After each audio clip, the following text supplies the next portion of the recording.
ज्यांनी समजा ते इथं काही टाईप केलेलं आहे की like they have done trekking previously. Okay, so Mahendra Salunke sir म्हणतात मी ट्रेकिंग केलेले आहे. प्रवीण ठाकरे सर सांगतात, छाया मॅडम, गायत्री मॅडम, प्रकाश सर, क्या बात आहे. सो ट्रेकिंग करणारे पण खूप आहेत. बरं, जे ट्रेकिंग करत नाहीत, किती लोकांना ट्रेकिंग इथून पुढे करण्यामध्ये इंटरेस्ट आहे, सुरू करण्यामध्ये इंटरेस्ट आहे, का करायचं, कसं करायचं, हे सगळं आज मॅडम तर एक्सप्लेन करणारच आहेत आणि त्यांच्या अनुभवातून करणार आहेत. बट आपण मराठी माणसाने तर ट्रेक नक्कीच केला पाहिजे. हं? मॅडम एवढं छान सांगतात त्यांच्या पॉडकास्टमध्ये की 350 किल्ल्यांचं आपल्याकडे एवढं मोठं वारसा आहे, वैभव आहे, ते पाहायला नको का? आपल्याला जाऊन जिंकायचेत कुठं लढून? आपल्याला रक्त नाही गाळायचं, फक्त घाम गाळायचा आहे आणि त्यातून आपलाच फायदा होणार आहे. आहे का तयारी सर्वांची? फटाफट फटाफट चॅट बॉक्स मध्ये मला तुमच्याकडनं हे पाहिजे सेशन सुरू करण्याआधी. ओके, ललिता मैडम को शुरू करना है. Yes, very good. Lalita madam हे प्रॉपर तसे राजस्थानचे आहेत. ज्योती मॅडमला सुरू करायचंय, प्रांजली मॅडमला सुरू करायचंय. गुड गुड, 3 झाले बस. 10%च. मोहिनी मॅडम म्हणतात मला सुरू करायचंय. Very good. आणि काळजी करू नका, मॅडम आज तुमच्या डोक्यातनं सगळं काढून टाकणार आहेत. मॅडम म्हणतात ते मला सुरू करायचंय. मोहिनी जगताप मॅडम ऑलरेडी करतात म्हणा, बट कमी करतात, त्यांना माझी फ्रिक्वेन्सी वाढवायची असेल. यस. अजून अजून. नाही नाही, ये नंबर बहुत कम है. भारती साळुंके मॅडम म्हणतात बघा, Bharati Salunke madam I think मला एकदा एज सांगू नये, बट त्या सिनियर आहेत. सो त्या जर म्हणतात मला ट्रेकिंग सुरू करायचंय, सो बाकीच्यांनी कारण द्यायचं कामच होत नाही. So, फटाफट इथे एक झूमची लिंक येईल. I will ask to share Zoom link. Vandana madam म्हणतात मला करायचंय. गुड. सो झूमची लिंक घ्या आणि चॅटबॉक्स मध्ये टाका आणि तुमचं रिस्पेक्टिव्ह कुठला जर कोणाला पाठवायचं असेल. खूप महत्वाचं सेशन राहणार आहे. One of the most important session पैकी आहे. मॅडम फार बिझी असतात. काल आणि परवा पण 2 दिवसाचा ट्रेकच करून आल्यात. बऱ्याचदा त्यांना विचारावं लागतं कुठं आहात तुम्ही, म्हणजे महाराष्ट्रात आहात का हिमालयात आहात? तर त्यांचं सेकंड होम हिमालय आहे. आम्ही त्यांना असं आवडीने हिमालयवासी पण म्हणतो, त्यांना ती पदवी दिलेली आहे आम्ही. ठीक आहे. सो आज आपल्याला हे हिमालयवासी महाराष्ट्रात सापडलेले आहेत. तर तुमच्या सर्वांच्या आपण जोरदार म्हणतात ना ह्याच्या थ्रू वेलकम करूयात आणि आपलं खूप जोरदार तुम्हाला आजचं सेशन मिळणार आहे. एक वेगळी एनर्जी मिळणार आहे तुमच्या सगळ्यांना. त्यामुळे विथ फॅमिली सेशन अटेंड करा. ठीक आहे. स्क्रीन ऑन करून करा. स्क्रीन ऑन केल्याचा फायदा काय असतो की आपलं पूर्ण अटेन्शन स्क्रीनकडे राहतं. आपण काय समोरचा व्यक्ती सांगतोय तिथे पूर्ण आपण कनेक्टेड राहतो, इतर कामं करण्याऐवजी. ठीक आहे. सो सर्वांच्या जोरदार एका टाळ्यांच्या ह्याच्यामध्ये even we will put in chat box also. आणि जेवढे प्राईम मेंबर्स आहेत सगळ्यांना सरप्राईज आहे की मॅडम ऑलरेडी आपल्या प्राईम कम्युनिटीचा पार्ट देखील आहेत. सो तुमच्या सर्वांच्या ह्याच्यामध्ये आज मी वेलकम करतो महाराष्ट्रातली सर्वात नावाजलेली गिर्यारोहका म्हणजे माउंटेनियर मिसेस स्नेहल गिरडे यांना. She is founder of G Tribe. So yes ma'am, over to you. Please unmute yourself. Hello, नमस्कार. आवाज येतोय? Yes ma'am. आवाज येतोय. Okay, good. Thank you sir. खूप छान वेलकम केलं आणि बरीच माहिती सांगितली, त्याबद्दल खूप खूप धन्यवाद. सगळ्यांचं पुन्हा या सेशनमध्ये स्वागत. सर आणि मी त्यांनी ऑलरेडी सांगितलं की आम्ही बरेच वर्ष एकमेकांना ओळखतोय, त्यामुळे आज तुमच्या सगळ्यांना भेटून खूप आनंद होतोय. सो माझं नाव स्नेहल आदिनाथ घेरडे. मी 15 वर्ष कॉर्पोरेटमध्ये नोकरी केली आणि मॅनेजमेंट हा आवडीचा विषय असल्यामुळे ते स्वतःच्या व्यवसायामध्ये इम्प्लिमेंट करून आज जी ट्राईब ही कंपनी मी चालवते. गेली 5 वर्ष झाले. सो माझा तसा माउंटेनिअरिंगशी काहीच संबंध नव्हता. आई झाल्यानंतर आलेला हा संबंध. जर जनरली आपण मुलांना घडवतो, पण माझ्या केसमध्ये माझ्या मुलीने मला घडवलं. आज ती 8 वर्षाची आहे आणि हा प्रवास ती 1 वर्षाची असल्यापासून चालू झाला होता. तर समजून घेऊयात माउंटेनिअरिंग सेफली कसं करायचं, किंवा आता इथे बऱ्याच महिलांनी सांगितलं की येस मला चालू करायचंय. अनेक इथे जो काही क्राऊड आहे, आपण वैयक्तिक लेवलवर जर बोलायला गेलो तर प्रत्येकाला ट्रेकिंग म्हणजे काय थोडकंसं माहिती असतं. तुमच्यातले बरेच काही अनुभवी ट्रेकर्स पण इथे आहेत. बऱ्याच जणांनी टाकलं की हो आम्ही ट्रेक्स करतो. तर जे ट्रेक करताना काही अडचणी येतात, काही मनामध्ये शंका असतात किंवा सगळ्यात महत्त्वाचं म्हणजे मला हे जमेल का? किंवा हे अवघड असतं किंवा हे फार बारीकच लोकं करू शकतात वगैरे, वगैरे अशा काही मिसकॉन्सेप्ट आपल्या डोक्यात असतात. तर ह्या सगळ्यावर आज आपण नजर टाकणार आहोत आणि ऑफ कोर्स ट्रेकिंग आणि आपला कसा संबंध आहे, ऐतिहासिकदृष्ट्या आणि वैयक्तिकदृष्ट्या हेही आपण समजून घेणार आहोत. कारण आपण महाराष्ट्रामध्ये राहतो आणि त्याचा संबंध कसा आहे हे पण आपण जाणून घेऊयात. ठीक आहे. सो मी सरांना विनंती करते की सर मी स्क्रीन शेअर करू शकते का इथे? माझा आवाज येतोय? येत असेल तर येस म्हणा. मला थंब दाखवा काहीतरी. आवाज येतोय? Yes yes. Okay okay. So मी एक मिनिट द्या, मी स्क्रीन शेअर करते.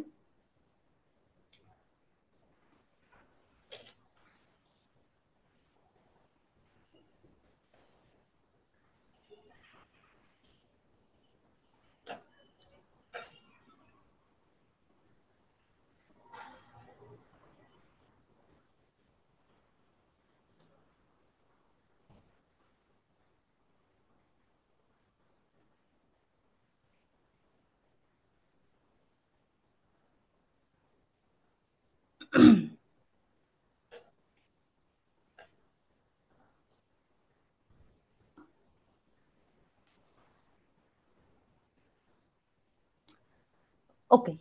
Screen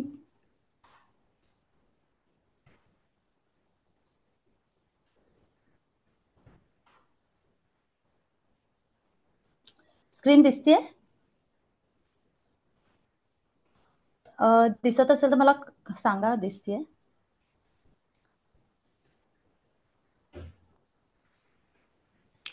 yes. कोणी बोलून सांगितलं तर बरं पडेल कारण मी स्क्रीन माझी मला तुम्ही दिसत नाही आहात कोणी. आवाज येतोय? येस येस, आवाज येतोय. स्क्रीन दिसते ना सर? हो हो. Okay okay. So welcome to this session. आत्ता पुढचं एक 45 मिनिट्स ते 1 तास मी तुमच्याबरोबर बोलणार आहे. मी बोलणार आहे असं म्हटलंय म्हणजे मला ह्याच्यामध्ये तुमची इन्व्हॉल्वमेंट पण तितकीच गरजेची आहे.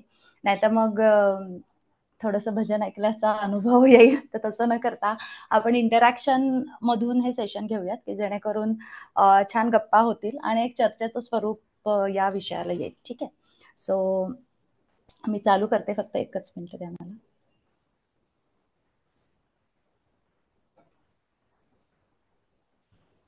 ज्यांनी ट्रेक्स केलेत त्यांनी अनम्यूट करून तुमच्या आयुष्यातला आता अवघड वाटलेला कुठला ट्रेक तुम्हाला वाटला आणि का वाटला हे जर मला कोणी सांगितलं तर थोडं मला हेल्प होईल.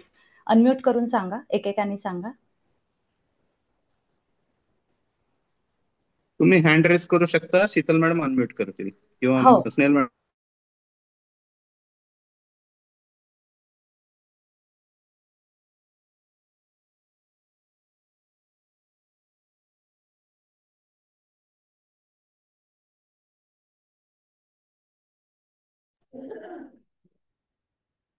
Hello everyone.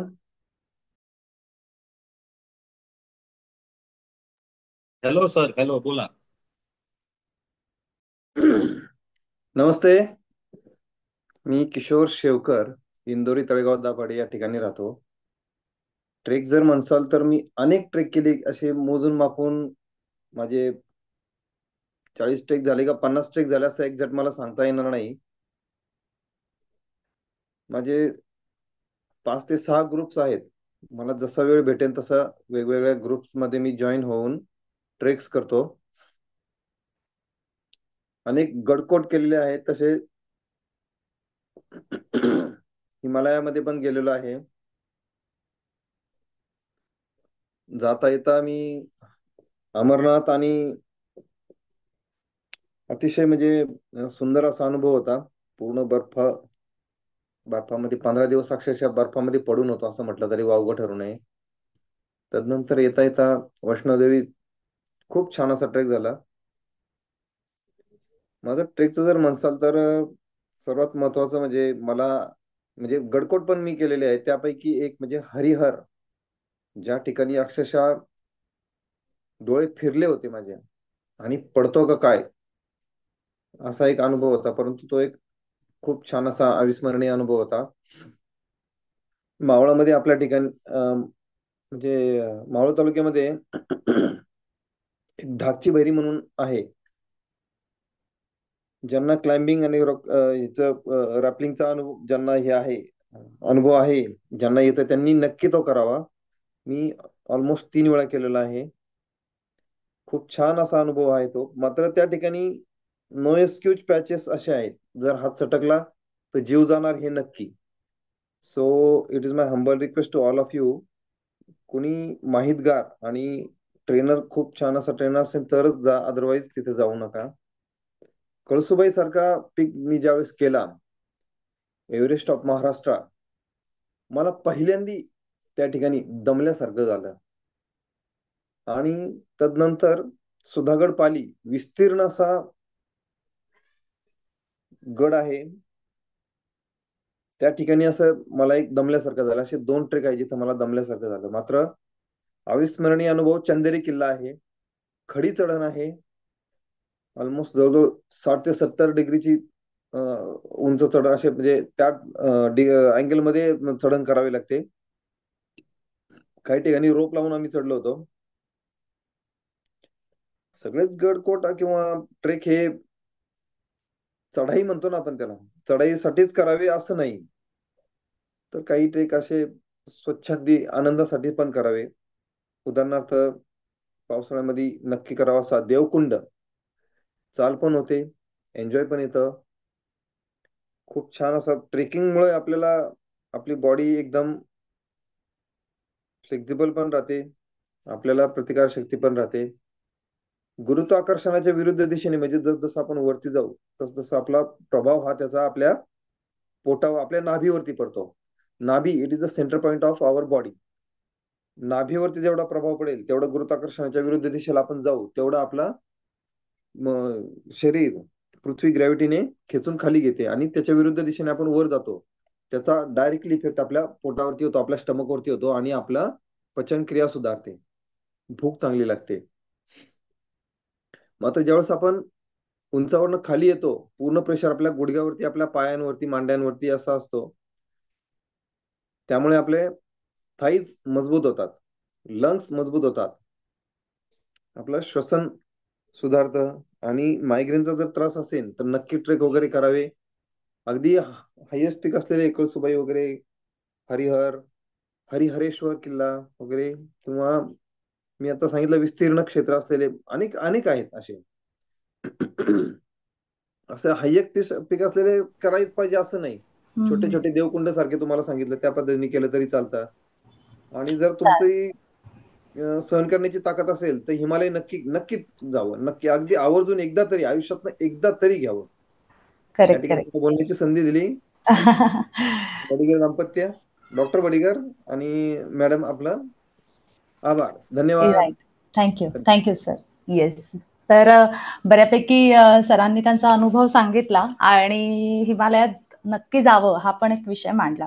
तर इथे तुम्ही स्क्रीनवर जे पहिलं चित्र बघताय, हा एव्हरेस्ट बेस कॅम्पचा एक ऑन द वे एक लागलेला छान सीन होता जो कॅप्चर केलेला आहे. तर आपण जगातलं उंच शिखर पण आज फिरून येणार आहोत, व्हर्च्युअली का होईना. तर या उद्देशाने मी आता चालू करते. Okay, so thank you.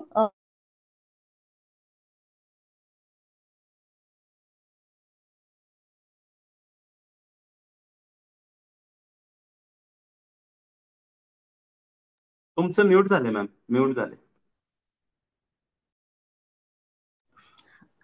तर सरांनी खूप छान सुरुवात करून दिली आणि त्यांनी जे काही बोलत गेले त्याच्यानुसार आपण थोडंसं का होईना सह्याद्रीमध्ये गेलो आणि एक त्यांचा अनुभव त्यांनी त्यांच्या शब्दात मांडला, त्याबद्दल थँक्यू.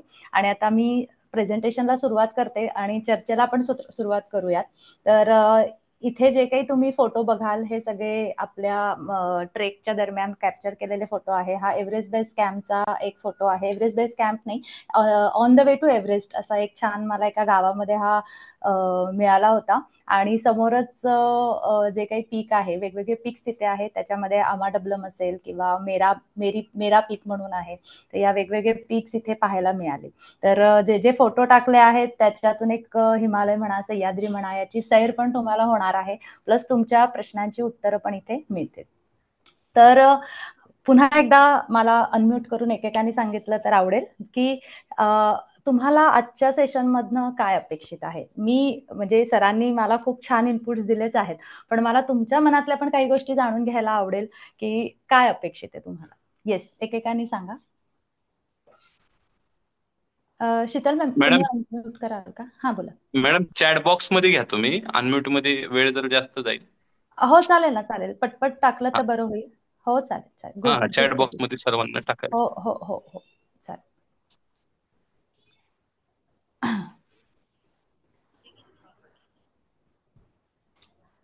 येस, तुम्ही टाईप केलं तर मला लक्षात येईल.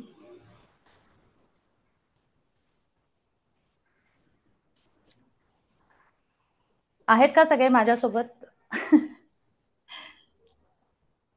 तुम्हाला आजच्या सेशन मधनं काय अपेक्षित आहे?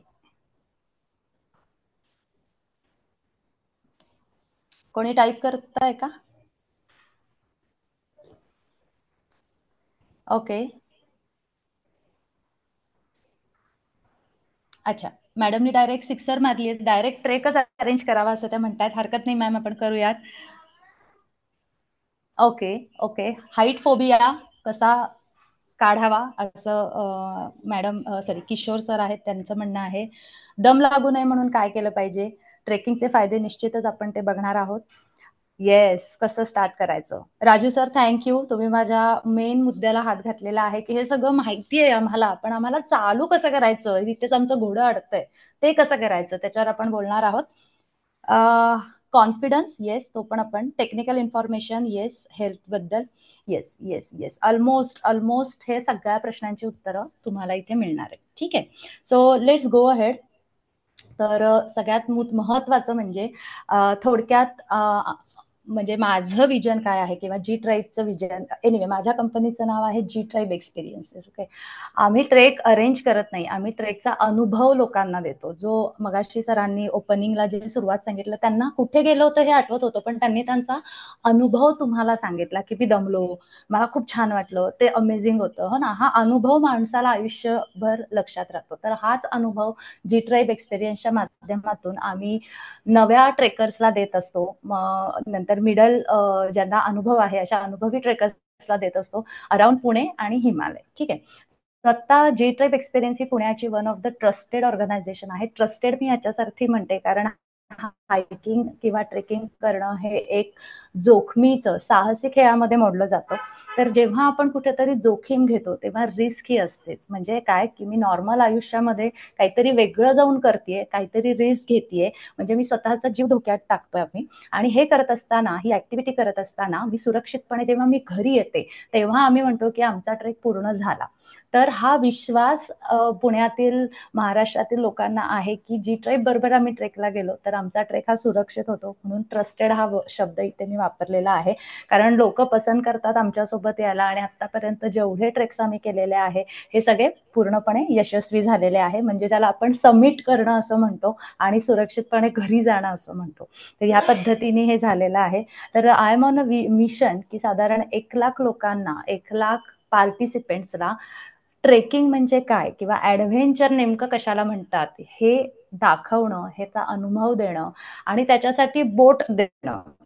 एकदा बोट दिलं, एकदा चालायला शिकलं की लोक आपोआप पळायला शिकतात. ठीक आहे, पण ही जी भीती आहे, जी तुम्ही प्रश्नरूपी भीती मांडली की हाईटचा फोबिया आहे, दम लागतोय किंवा माहीतच नाही सुरुवात कशी करायची, मला सोबत काय काय बाळगायचंय, याचे फायदे काय आहे, मी का ट्रेकिंग केलं पाहिजे वगैरे वगैरे, ह्या सगळ्या प्रश्नांना आपल्या इथे उत्तर मिळतं. आणि हेच प्रश्नांची उत्तरं आमच्या या ट्रेकच्या वेगवेगळ्या अनुभवातून लोकांना मिळतात. तर हा आकडा तसा फार मोठा आहे, पण मला सांगायला अत्यंत आनंद होतो की आतापर्यंत 1,00,000 पैकी आम्ही गेल्या 5 वर्षामध्ये साधारण 10,500 लोकांपर्यंत पोहोचलो आहोत. मग ते वेगवेगळ्या माध्यमातून, इंडिव्हिज्युअल ट्रेक असेल, ग्रुप ट्रेक्स असतील किंवा कॉर्पोरेट ट्रेक्स असेल, या माध्यमातून आम्ही 10,000 हा आकडा गाठलेला झालेला आहे आणि तुमच्या सर्वांच्या शुभेच्छांनी आणि आशीर्वादाने आम्ही अजून तो वाढवत जाऊच आणि आज ना उद्या 1 लाखापर्यंत नक्की पोहोचू. ठीक आहे. सो आता थोडक्यात माझी ओळख करून देते की मी कोण आहे, कुठून आले आणि ह्या क्षेत्रात सध्या काय करतेय. ठीक आहे. सो मी मगाशी बोलले तसं की मी आता सध्या जी ट्राईबची फाउंडर आहे. 2019 साली आयुष्यामध्ये एक घटना घडली आणि त्याच्यातनं मी कॉर्पोरेट सोडून म्हणजे मी खूप चांगल्या ब्रँड्स बरोबर काम केलं. साधारण 15 वर्षाचा कॉर्पोरेट मॅनेजमेंटचा अनुभव मी सोडला आणि मी ट्रेकिंग ह्या क्षेत्रात आले. ह्याची सुरुवात आमच्या घरातून झाली. बाय बॅकग्राऊंड मी एक नॅशनल व्हॉलीबॉल प्लेअर आहे आणि फिटनेसबद्दल प्रचंड प्रेम. म्हणजे मी फिट असलीच पाहिजे वगैरे वगैरे थोडासा हट्ट आणि हा हट्टाचा त्रास झाला जेव्हा प्रेग्नन्सी नंतर एज बरोबर आपलं काय म्हणू शकतो वेट गपकन वाढलं. म्हणजे आय वॉज 70-68 आणि ते स्वतःला जो त्रास होतो की मी काय होतेस मी काय झालीस तू वगैरे वगैरे जी कविता आपण ऐकतो त्याचा जो त्रास होत होता त्याच्यातून ट्रेकिंगकडे मी वळाले. आपण ते बघूयात. त्याच्यानंतर माझी मुलगी जेव्हा 1.5 वर्षाची होती तर तेव्हा तिला पाठीवर घेऊन ट्रेक करणं हा छंद मी जोपासला आणि तेव्हा मी I was working that time. तेव्हा मी काम करत होते, नोकरी करत होते आणि हे करत असताना नोकरी करत असताना एक इन्सिडेंट झाला तो आपण बघूयात पुढे काय. आणि त्याच्यातून बेसिक माउंटनिअरिंग कोर्सबद्दल कळलं, ॲडव्हान्स माउंटनिअरिंग कोर्सबद्दल कळलं आणि हा कोर्सेस अटेम्प्ट केले. त्याच्यामध्ये चांगलं परफॉर्म केलं आणि आज सुरक्षितपणे हे सगळे ट्रेकिंगचे अनुभव आम्ही लोकांना देत आहोत. त्याच पद्धतीने पिंपरी चिंचवड माउंटनिअरिंग असोसिएशनची मी मेंबर आहे. स्की संस्था जी सुळक्यांवर रिबोल्डिंग करते त्याची मी ॲक्टिव्ह मेंबर आहे आणि आत्तापर्यंत अनेक महिलांना आम्ही ट्रेकिंग म्हणजे काय हे अनुभव दिलेला आहे, हा एक्सपिरियन्स दिलेला आहे आणि ज्यांना कोणाला बेसिक माउंटनिअरिंग कोर्सला जायचं आहे किंवा हिमालयामध्ये ज्यांना जायचं आहे त्यांना मी इंडिव्हिज्युअल लेवलवर कन्सल्टिंग करते. ओके. सो हे मी अशी होते. ओके. एकदम गुटगुटीत म्हणतो ना आपण हेल्दी अशी आणि हे सगळं जस्ट एकच टार्गेट होतं की काही करून आपण जसं तुडतुडीत होतो त्या ह्याचा त्रास ॲक्च्युली असा झाला की जे काही वेट गेन झालं होतं त्याच्यामध्ये मला 5 किलोमीटर पण पळता येत नव्हतं जिथे मी 10 किलोमीटर पळायचे आणि मग हा त्रास एका प्लेअरला नाही सहन होत की नाही हे नाही जमत आहे मला, हे सहन होत नाही. प्रेग्नेन्सीमध्ये वाढलेलं वेट आणि जो काही इनर्शिया चढतो की ठीक आहे आता काय झालंय सगळं, आता काय गरज आहे, जसं आहे तसं जाऊ दे, मी 1 तास अजून झोपते. हा जो इनर्शिया अंगामध्ये घुसतो ज्याला मराठीमध्ये जडत्व म्हणतो, ह्यातून बाहेर येणं फार कठीण असतं एखाद्या महिलेसाठी. हा अनुभव ह्याच्यात आला आणि त्यातून बाहेर यायला मला 2.5 वर्ष लागली माझी मुलगी 1 वर्षाची झाल्यानंतर. मग जेव्हा हे वेट लॉस करायचं असतं आपल्याला तेव्हा आपण वेगवेगळे ऑप्शन शोधतो. आता खेळाडू असल्यामुळे जिमला जाणं, रनिंग करणं हे माहीत होतं सगळं. ओके. पण हे सगळं करत असताना कुठेतरी मी फॅमिली मिस करतेय का? अरे मी मुलीला आज वेळच दिला नाही. हे एक असतं ना स्वतःच्याच मनात स्वतःबद्दलच्या शंका येणं, हे चालू झालं. मग आता असं मी काय करू शकते जिथे मी माझ्या कुटुंबासह वेळ देऊ शकते आणि ह्याच्यातून शोध लागला ट्रेकिंग ॲक्टिव्हिटीचा.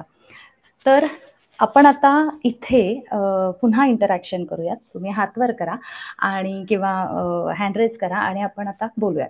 आता बघा स्नेहल गिरडे नावाच्या एका व्यक्तीने ठरवलं की हो तिला ट्रेकिंगला जायचंय, एकटीला नाही जायचंय, खानदानाला घेऊन जायचंय, म्हणजे मुलीला घेऊन जायचंय, नवऱ्याला घेऊन जायचंय, सगळ्यांना घेऊन जायचंय. तर ह्याच्यामध्ये रिस्क होती का? हा पहिला प्रश्न. दुसरा प्रश्न असा तुम्हाला की तुम्हाला काय वाटतं ह्याच्यामध्ये मी काय काय रिस्क घेतली असेल? येस. तुम्ही बोला किंवा सर म्हणाले तसे इथे टाईप करा म्हणजे आपण मजा येईल आपल्या या इंटरॅक्शनला. येस. तुम्हाला टाईप करायचं आहे की मी मुलीला घेऊन ट्रेकिंगला सुरुवात केली, ह्याच्यामध्ये मी रिस्क घेतली का? आणि जर हो असेल तर काय वाटतं तुम्हाला काय रिस्क घेतली असेल? किंवा अजून सोपं करते, तुम्ही असं ठरवा की तुम्हाला ट्रेकला जायचंय तर तुम्हाला काय वाटतंय की ट्रेकला जाण्यामध्ये काय काय अडचणी असू शकतात किंवा काय गोष्टी तुम्हाला ट्रेक करण्यापासून थांबवतात? येस.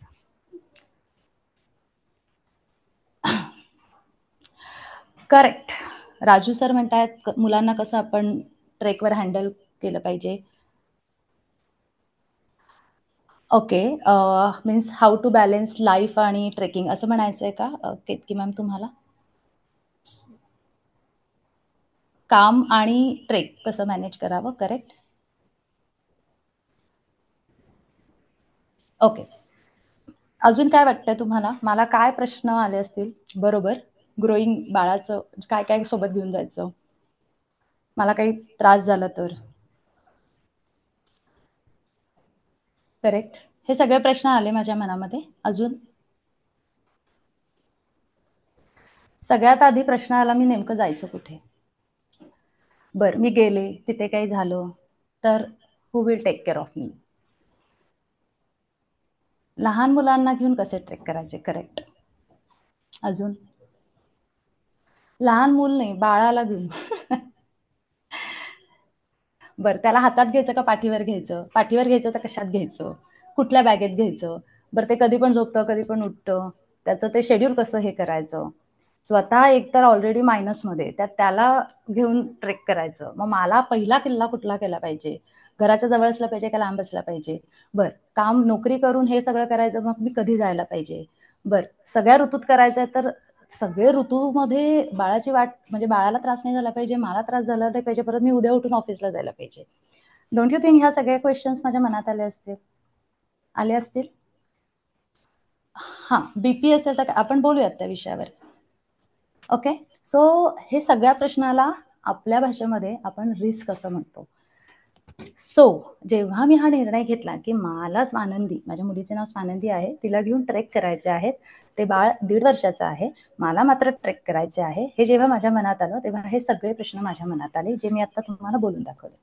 सगळ्यात आधी मला हे जमणार आहे का? आपल्याला एक असतं की इच्छा आणि एक असतं त्याचे रिझल्ट्स, आणि त्याच्यामध्ये असतात प्रयत्न. हे मला जमणार आहे का? मी प्रयत्न करणार आहे का? हे प्रश्न आले. तिथे बाळाला फूड मिळणार आहे का? मला स्वतःला काय मिळणार आहे तिथे जेवायला? बरं, मी कशी जाऊ? कारने जाऊ, बसने जाऊ, एसटीने जाऊ, का कोणी मला नेईल, का ग्रुप बरोबर जाऊ? बरं, ज्या रूटला मी जाणार आहे तो रूट सेफ आहे का? बरं, मला काही झालं तर मी परत घरी येणार आहे का? बाळाला काय झालं तर मी परत घरी येणार आहे का? आजूबाजूला दवाखाना आहे का? तिथे झाडं आहेत का? तिला घेऊन मला काय करता येईल?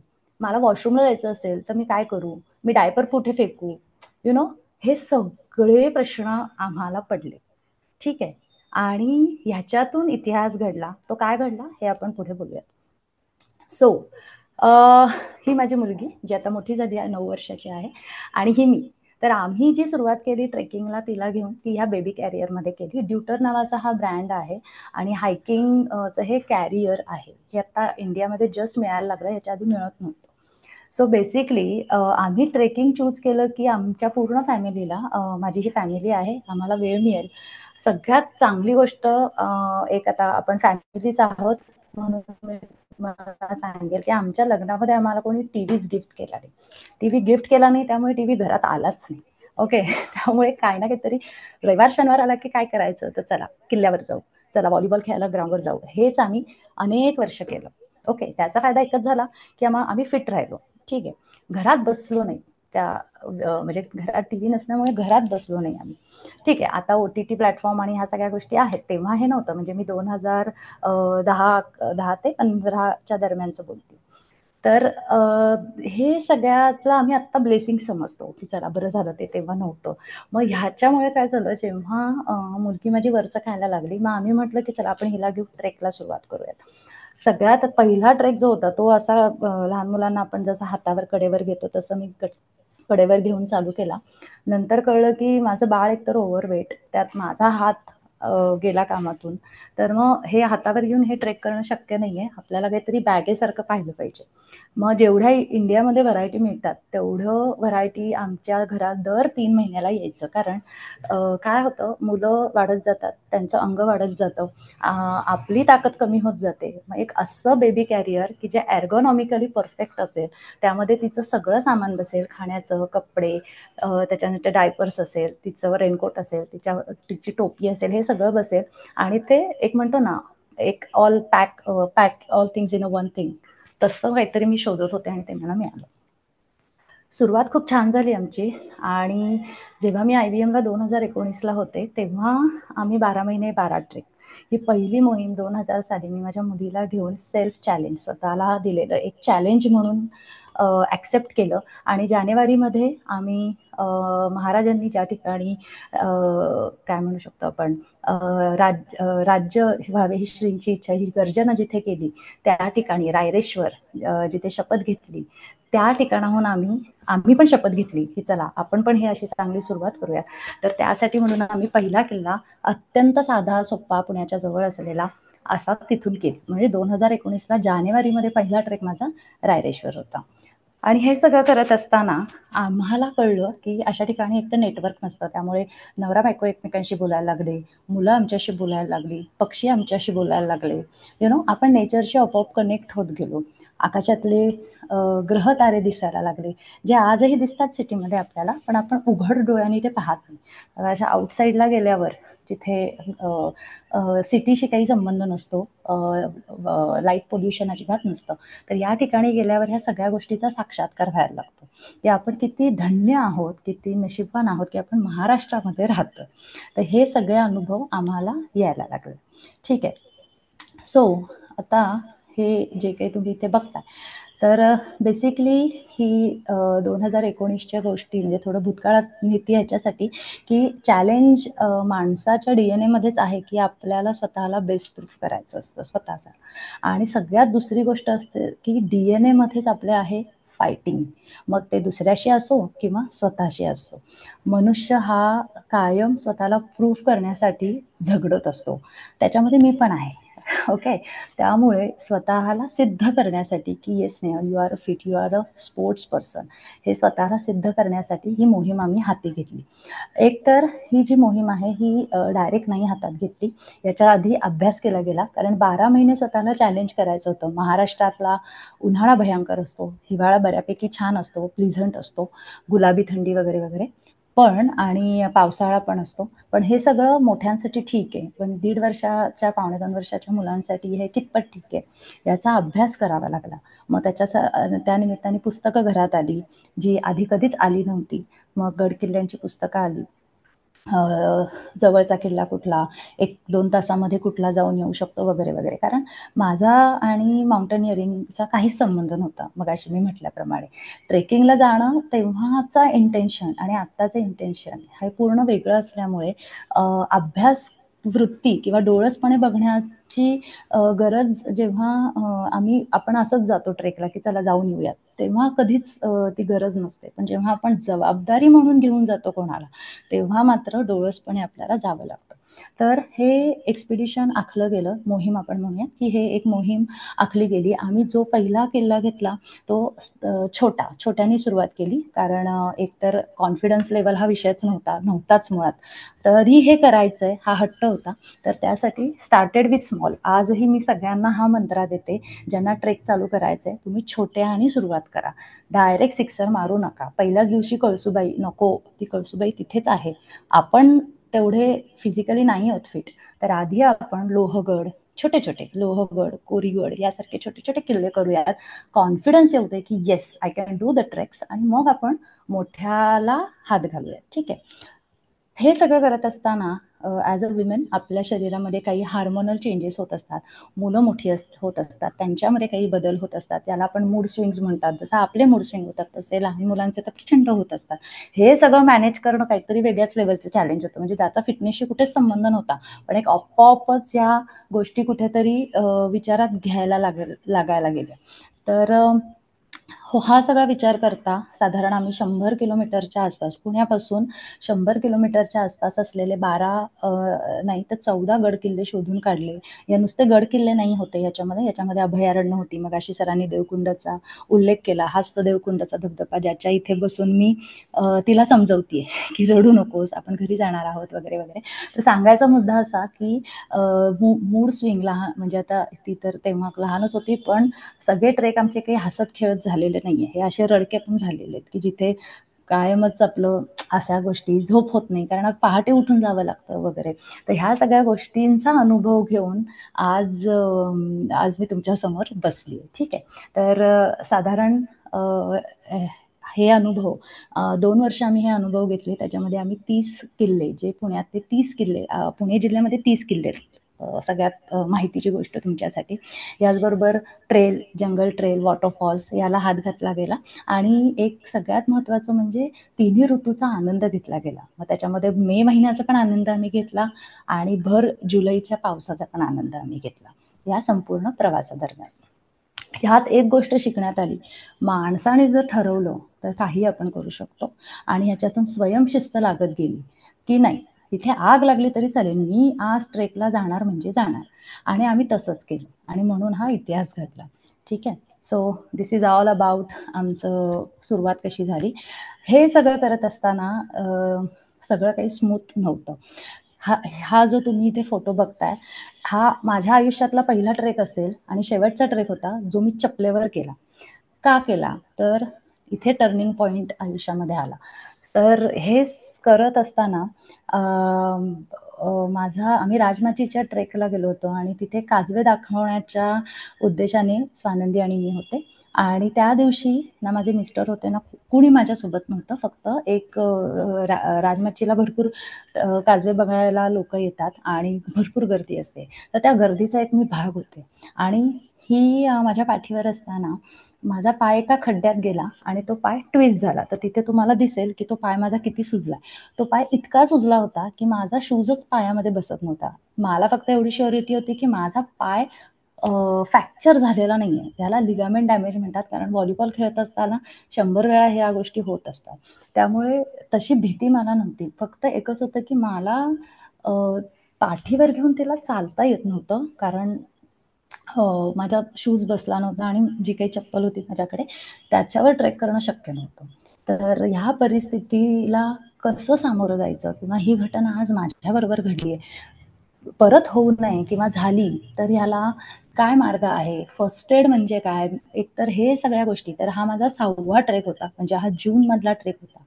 तर ह्या 6 महिन्यामध्ये जे कुठले ट्रेक झाले हे सगळे डोळ्यावर काळी पट्टी बांधून झाले का तर करायचे होते. पण तिथे कुठेही शास्त्रोक्त पद्धत नव्हती, त्याला आपण scientific way of doing treks असं म्हणतो, ते काही नव्हतं.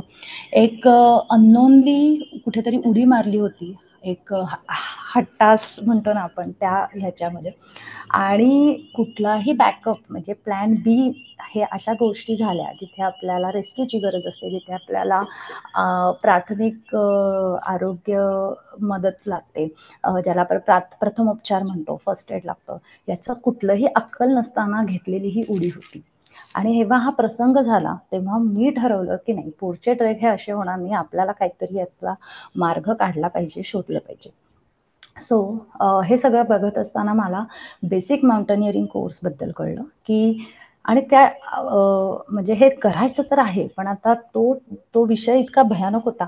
एकतर मी ज्या प्रोजेक्टवर होते तिथे सुट्टी मिळत नव्हती. बरं, बेसिक माउंटनिअरिंग कोर्स, ॲडव्हान्स माउंटनिअरिंग कोर्स हे ऑलमोस्ट महिनाभराचे कोर्स, आणि हे काही पुण्यामध्ये महाराष्ट्रात कुठे होत नाही.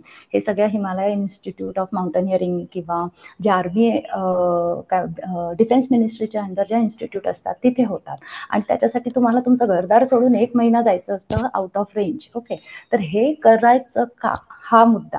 दुसरं, हे केलंच पाहिजे का, आणि तिसरा मुद्दा, हे नोकरी सोडून करायचं का सुट्टी घेऊन करायचं हा मुद्दा. अशा असंख्य प्रश्नांमध्ये डोकं अडकलं होतं. पण मी ठरवलं की नाही, मला माझी मोहीम तर पूर्ण करायची, भले काही असेल, मी जाणार म्हणजे जाणार. तेव्हा ह्या बेसिक माउंटनिअरिंगच्या नादापायी म्हणू शकतो आपण, मी माझ्या बॉस बरोबर भांडले म्हणजे त्याला समजवलं, हे बघ दादा, मला जायचं तर आहे, एक तर तू सांग मला सुट्टी दे, नाहीतर मी रिझाईन करते, I will be okay with this. मला नोकरी कधी मिळेल, पण आयुष्यातला हा क्षण जो आहे लर्निंगचा, डिसिजन घेण्याचा, काय की मला उंबरा ओलांडायचा आहे, हा कदाचित परत येईल का नाही मला माहिती नाही, पण जर मी आत्ता हा डिसिजन घेतला नाही तर कदाचित माझं मन परत कधीच तयार होणार नाही. आणि 1.5-2 वर्षाच्या बाळाला सोडून जाणं तर खूप कठीण असतं एखाद्या महिलेसाठी, पण माझं मन तयार होतं, कारण मला पुढच्या मोहीम मला करायच्याच होत्या. तर मग मी बेसिक माउंटनिअरिंग कोर्सला ॲडमिशन घेतलं. तेव्हा मी आयुष्यामध्ये पहिल्यांदा हिमालय म्हणजे काय, तो किती सुंदर असतो, पुस्तकामध्ये वाचलेली कंचनजुंगा नेमकी कशी दिसते हे बघायला मिळालं, वगैरे वगैरे वगैरे. ठीक आहे. सो आयुष्यातला हा लर्निंग हे होता की ठरवलं तर करा, संधी आली तर घ्या, कारण परत संधी येत नाही आणि ती संधी आपल्याला क्रिएट करावी लागते, कोणीही आणून देत नाही. तर हे सगळं शिकून मी बेसिक ॲडव्हान्स माउंटेनिअरिंग कोर्स केला. ॲडव्हान्स माउंटेनिअरिंग कोर्सला अजून एक धक्का मला बसला की आम्ही 3 लेडीज असणार होतो असं मला सांगण्यात आलं. एकही लेडीज आली नाही. 39 जेंट्समध्ये मी एकटी लेडीज होते. मी माझ्या सरांना फोन केला. सरांना म्हटलं, सर हे काय भयानक आहे इथे, मी एकटीच. तर म्हणजे मी काही अबला सबला नारी वगैरे असा काही विषय नव्हता, पण मी एकटी, म्हणजे मी टेंटमध्ये एकटी, चालणार एकटी, कारण तिथे बोलणं बिलणं एकमेकांशी अलाउडच नाही आणि आर्मीचे लोक तर इतके भयानक असतात, तुम्ही त्यांच्याशी बोलूच शकत नाही. तर ह्या सगळ्यातून स्वतःला सस्टेन करायचं 32 दिवस, हे चॅलेंजलाच मी घाबरले होते. पण माझ्या सरांनी माझा ब्रेन वॉश केला. मला म्हणाले, हे बघ तू ह्याच्याकडे संधी म्हणून बघ, वगैरे वगैरे सगळं ते झालं. मी म्हटलं ओके सर, मी थांबते. 3 दिवस मी एकटीच होते. नंतर मग एक लेडी इन्स्ट्रक्टर मला जॉईन झाली आणि अशा पद्धतीने 39 आर्मी म्हणजे एक सगळे नाही, एक आम्ही 10-12 जण सिव्हिलियन्स होतो, पण या सगळ्यांबरोबर ॲडव्हान्स माउंटेनिअरिंग कोर्स पूर्ण झाला आणि मी छान ते 32 दिवस एन्जॉय केले, खूप शिकले. आणि NIMAS national institute of mountaineering and allied sports ही अरुणाचल प्रदेशमधली इंडियातली one of the toughest institute म्हणून ओळखली जाते. ती का जाते त्याचा फोटो मी तुम्हाला पुढे दाखवेल. तर अशा पद्धतीने आज तुमच्यासमोर मी इथे बसली आणि खूप गोष्टी माउंटन्स देतात आपल्याला. काय देतात ते आपण पुढे बघूया, ठीक आहे. सो अशा पद्धतीने हे सगळं आहे. तर हा फोटो तुम्ही कदाचित व्हायरल झाला होता. ही जी माझी पोस्ट होती 12 महिने 12 किल्ले स्वानंदीला घेऊन केलेली, ही खूप व्हायरल झाली. ऑलमोस्ट 10 लाख लोकांपर्यंत महाराष्ट्रामध्ये गेली आणि हे काही मीडियाला आलेल्या गोष्टी. आत्ता आम्ही 12 महिने 12 ट्रेक्स महिलांसाठी राबवलेली जी मोहीम आहे मागच्या वर्षी 2024मध्ये, त्याच्यात 45 महिला होत्या आणि यावर्षी माझ्याकडे 100 महिला 12 महिने 12 ट्रेक म्हणजे 2019ची ही रिप्लिकेशन आहे आत्ता जे काही चाललंय ते. 26 जानेवारी आत्ता मागच्या महिन्यामध्ये आम्ही 17 महिलांना घेऊन हिमशिखर गाठलं. दयारा बुग्याल अत्यंत हलकं फुलकं छोटंसं बिगिनर लेवलला बेस्ट असं हे आहे. या सगळ्या महिलांनी आयुष्यामध्ये पहिल्यांदा हिमालयावर पाय ठेवला होता. त्यामुळे छोटंसं पीक नाही म्हणू शकत, एक ट्रेकिंग पॅच आपण म्हणूया, असं आम्ही इथे गेलो होतो. सो अरुणाचल काही अवॉर्ड्स आहेत, रिवॉर्ड्स आहेत. एनिवे पुढे जाऊयात. हा प्रवासापर्यंत म्हणजे माझ्या भूतकाळापर्यंत कोणाला काही शंका, काही क्वेश्चन्स असेल तर टाईप करा.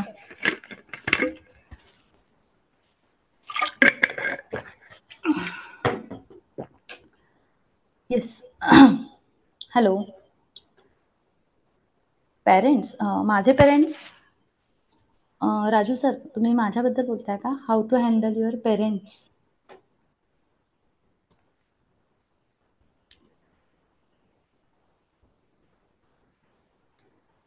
Thank you Vinayak sir.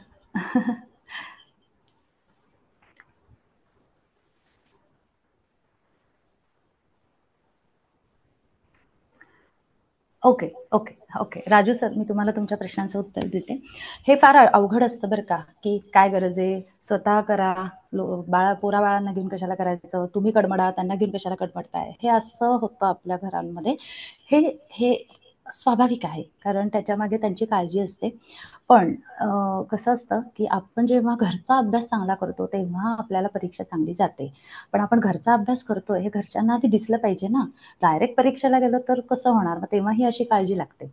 तर ह्या सगळ्यात आधी आम्ही म्हणजे ह्या गोष्टी आम्ही घरात डिस्कसच केल्यात.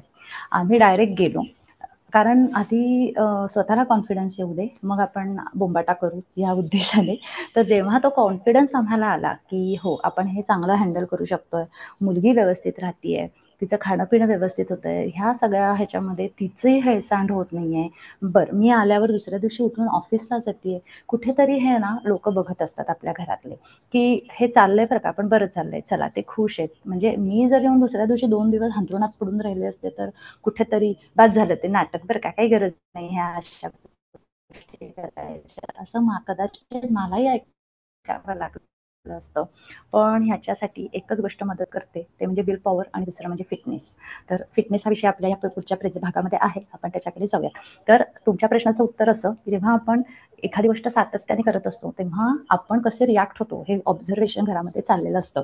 तुम्ही जर रडत बसलात तर लोकही म्हणणार ना की काय कशाला करते, काय गरज आहे, सोडून द्या, काय गरज नाहीये. पण ती जर गोष्ट तुम्हाला आनंद देत असेल आणि आउटडोर जर तुमची लाईफस्टाईल होत असेल, लाईफस्टाईल म्हणजे जीवनशैली मराठीमध्ये, जर आता माझी लाईफस्टाईल आउटडोर लाईफस्टाईल आहे. म्हणजे कसं सांगू तुम्हाला, एखादी गोष्ट काय करण्यात मला आनंद आहे, because your lifestyle is second by product of your happiness. Okay, असं आहे. त्यामुळे तुम्ही तेच करा जे तुम्हाला आवडतंय, त्यामुळे तुम्ही खुश राहता आणि हे जेव्हा तुम्ही खुश असता तेव्हा जगाला सांगायची गरजच नसते की हो मी खुश आहे, हो मी खुश आहे. ते तुमच्या चेहऱ्यामध्ये, तुमच्या बॉडी लँग्वेजमध्ये, तुमच्या बोलण्यातल्या कॉन्फिडन्समध्ये सगळ्यामध्ये ते दिसतं. ठीक आहे. बाळाला घेऊन हां मॅम, छाया मॅम, मी मगाशी बोलले तसं माझ्याकडे ती आमची एक बॅग होती, हायकिंग बॅग, त्याच्यामध्ये ती बसायची आणि मग आम्ही ट्रेक करायचो. पण ही डायरेक्ट आम्ही तिला त्याच्यात नाही बसवलं. त्याच्या आधी आम्ही छोटे-छोटे तिला दाखवलं. लहान मुलांना जनरली हे कळतं, साखरेचं पोतं, अरे साखरेचं पोतं भूर चाललंय वगैरे, हे असं काय, काय, काय, काय, काय, काय. मग साखरेचं पोतं आता ह्या बॅगेत बसणार आहे, मग बघूयात कसं दिसतंय. पण मग डायरेक्ट कंटिन्यू काय 4 तास आम्ही तिला बॅगेत घेऊन चालत नव्हतो. आम्ही एक अर्धा पाऊण तास चालायचो, मग ती थोडीशी उतरायची, मग ती 2-4 स्टेप चालायची. असं त्या पद्धतीने झाले. आम्ही सुरुवात आहे ती रायरेश्वरवरनं केली आणि त्याचा जो 12 महिन्याचा 12वा ट्रेक माझा कलावंतीन होता. अगदी टॉपपर्यंत आम्ही तिला, ती स्वतःच चढली. मुलं आपोआप शिकतात. फार ते नाही का पॅम्परिंग करण्याच्या आम्ही मागे लागलो नाही. मला आनंद आहे त्याच्यामुळे जी हे म्हणू शकतो आपण सहनशीलता प्रचंड वाढली. आजारी अजिबात पडत नाही माझी मुलगी, कारण 12 ठिकाणाचं पाणी, किल्ल्यांवरचं पाणी ती प्यायली आहे. जे मिळेल ते खाल्लेलं आहे. भाजी, भाकरी, भात जो काही ग्रामस्थांकडे मिळतो तो खाल्लेला आहे. तिन्ही ऋतू अनुभवलेले आहे. त्याच्यामुळे ना निसर्ग, मातीमध्ये खेळली, चिखलात मळली आहे. त्याच्यामध्ये मला असा ऑब्झर्वेशन आहे की ह्या सगळ्या गोष्टी त्या पर्टिक्युलर एजमध्ये मिळाल्यामुळे आजारपण आपोआपच कमी झालंय आणि एक इम्युनिटी म्हणतो ना आपण, ती आपोआप बिल्ड झालेली आहे. म्हणजे हे सगळं करत असताना आमच्या मनातच कधी आलं नाही की ते टाक्याचं पाणी द्यायचंय, उद्या जुलाब होतील, हे असं झालं होतं ते हे होईल, काही होणार नाही. आज एवढं महाराष्ट्रात एवढं सगळं सोनं दिलंय महाराष्ट्राने, काही होत नाही आपल्या पोरांना, फक्त आपण ती हिंमत करत नाही. ही म्हणतो ना की ते पाणी द्यायचं का, तर ते उघडं असतं, आपण अगदीच बाहेर गेल्यावर बिसलेरीचंच पाणी पितो. पण मला असं वाटतं ह्या गोष्टी आपण केल्या पाहिजे, कारण काही होत नाही आणि कारण माझं ऑब्झर्वेशन आहे की तिला काही झालं, फक्त टाकं स्वच्छ आहे का ते बघायचं कसं, ते खरंच चांगलं पाणी आहे का, ह्याचा अभ्यास करून तुम्हाला त्या अनुभवातून या गोष्टी कळतात. फक्त तेवढी काळजी घेतली तर व्यवस्थित सगळा प्रवास होतो आणि आयुष्यही खूप छान राखलं जातं. हजबंड यांच्याशी कसं, अच्छा, ओके. माझे मिस्टर आणि मी, आम्ही दोघंही नॅशनल व्हॉलीबॉल प्लेयर आहोत. त्यामुळे कुठेतरी लाईक माइंडेड पीपल, आणि मी बोलले ना तुम्हाला की आमच्या घरात टीव्हीच नव्हता. आता तोंड बघत बसण्यापेक्षा आपण गड किल्ले बघून येऊ, या उद्देशाने आम्ही तो प्रवास चालू केला. आणि हजबंड आधीपासूनच, आमच्या दोघांनाही प्रवास खूप आवडतो. जंगलं म्हणा किंवा निसर्गाशी मिळतं जुळतं फिरणं हे खूप आवडतं. त्याच्यामुळे we are already like outdoor personalities, की नाही आपण बाहेरचं, घरापेक्षा आपण बाहेर जास्त चांगलं रॉ आयुष्य चांगलं जगू. रॉ म्हणजे आम्ही लेजर ट्रिप्स कधीच करत नाही. म्हणजे खूप भारी हॉटेलमध्ये राहणं, खूप चांगलं चांगलं खाणं वगैरे नाही. आपल्याला बाहेर राहायचं आहे, आम्ही आमचा तंबू, टेंट उचलतो, आम्ही आमचा स्टोव घेतो, भाताचं साहित्य वगैरे वगैरे ते सगळं घेतो, आम्ही आमचं बनवतो आणि आम्ही आमचं खातो. तर या पद्धतीने अत्यंत रॉ लाईफ आम्ही आधीपासूनच ॲडॉप्ट केलेलं आहे. त्यामुळे ते असं त्यांना काही पटवा वगैरे लागलं नाही मला, ते जुळूनच आलंय सगळं. ते पण ट्रेक करायचे का अगोदर? हो हो हो, आम्ही एकत्रच, आम्ही अनेक वर्ष एकत्र ट्रेक केला. मध्ये माझ्या प्रेग्नन्सी, म्हणजे मी प्रेग्नेंट आहे हे कळल्यापासून ते मुलगी 1.5 वर्ष, हा जो काही 2.5-3 वर्षाचा गॅप गेला तेवढाच गॅप गेला. त्याच्यानंतर मात्र आम्ही परत मुलीला घेऊन ट्रेक करायला सुरुवात केली. Okay, fine. सो बऱ्याच प्रश्नांची उत्तरं झाली, माझाही जरा ब्रेक झाला. ओके, सो आपण आता समजून घेऊयात ट्रेकिंग म्हणजे काय आणि माउंटेनिअरिंग म्हणजे काय. ओके, म्हणजे भटकंती म्हणजे काय आणि गिर्यारोहण म्हणजे काय, यातला एक एक ठुसटशी लाईन आहे, ती आपण काय आहे ती लाईन ती समजून घेऊ. तुम्ही हा जो फोटो बघताय हा निमास, मगाशी मी जे उल्लेख केला इन्स्टिट्यूटचा, त्या इन्स्टिट्यूटमध्ये जिथे आईस ट्रेनिंग दिलं जातं, साधारण एक 125 फुटाची ही आईस वॉल आहे, याच्यावर ट्रेनिंग दिलं जातं. आणि म्हणून हे ट्रेनिंगच अवघड असतं, तिथे सस्टेन होणं अवघड असतं, कारण हे आर्मीचे लोक आपल्याला ट्रेनिंग देत असतात आणि ते कधी कधी आपल्याला त्यांचं टॉर्चरिंग ते सहन होत नाही. उठ म्हटलं की उठ, बस म्हटलं की बस, ह्या गोष्टी आपल्याला ऐकायची सवय नसते. तर ह्याच्यामध्ये हे ट्रेनिंग होत असल्यामुळे ह्याला इंडियाज टफेस्ट इन्स्टिट्यूट असं म्हटलं जातं. तर हा असा सुंदर माझा सगळ्यात फेवरेट फोटो आहे हा त्या वॉलचा. खूप प्राऊड फील होतं जेव्हा आपण ही अशी आईस वॉल चढतो. ऑफकोर्स टेक्निकल गोष्टी इथे शिकवल्या जातात, पण मजा येते ह्या सगळ्या गोष्टी करताना आणि स्वतःवर विजय मिळवणं काय असतं ह्याचा एक अनुभव इथे अशा ट्रेकिंगमध्ये किंवा ह्या अशा एक्सपिडिशन्समध्ये आपल्याला येतो. ठीक आहे, पुढे जाऊयात आपण. Okay, so what is trekking and what is mountaineering.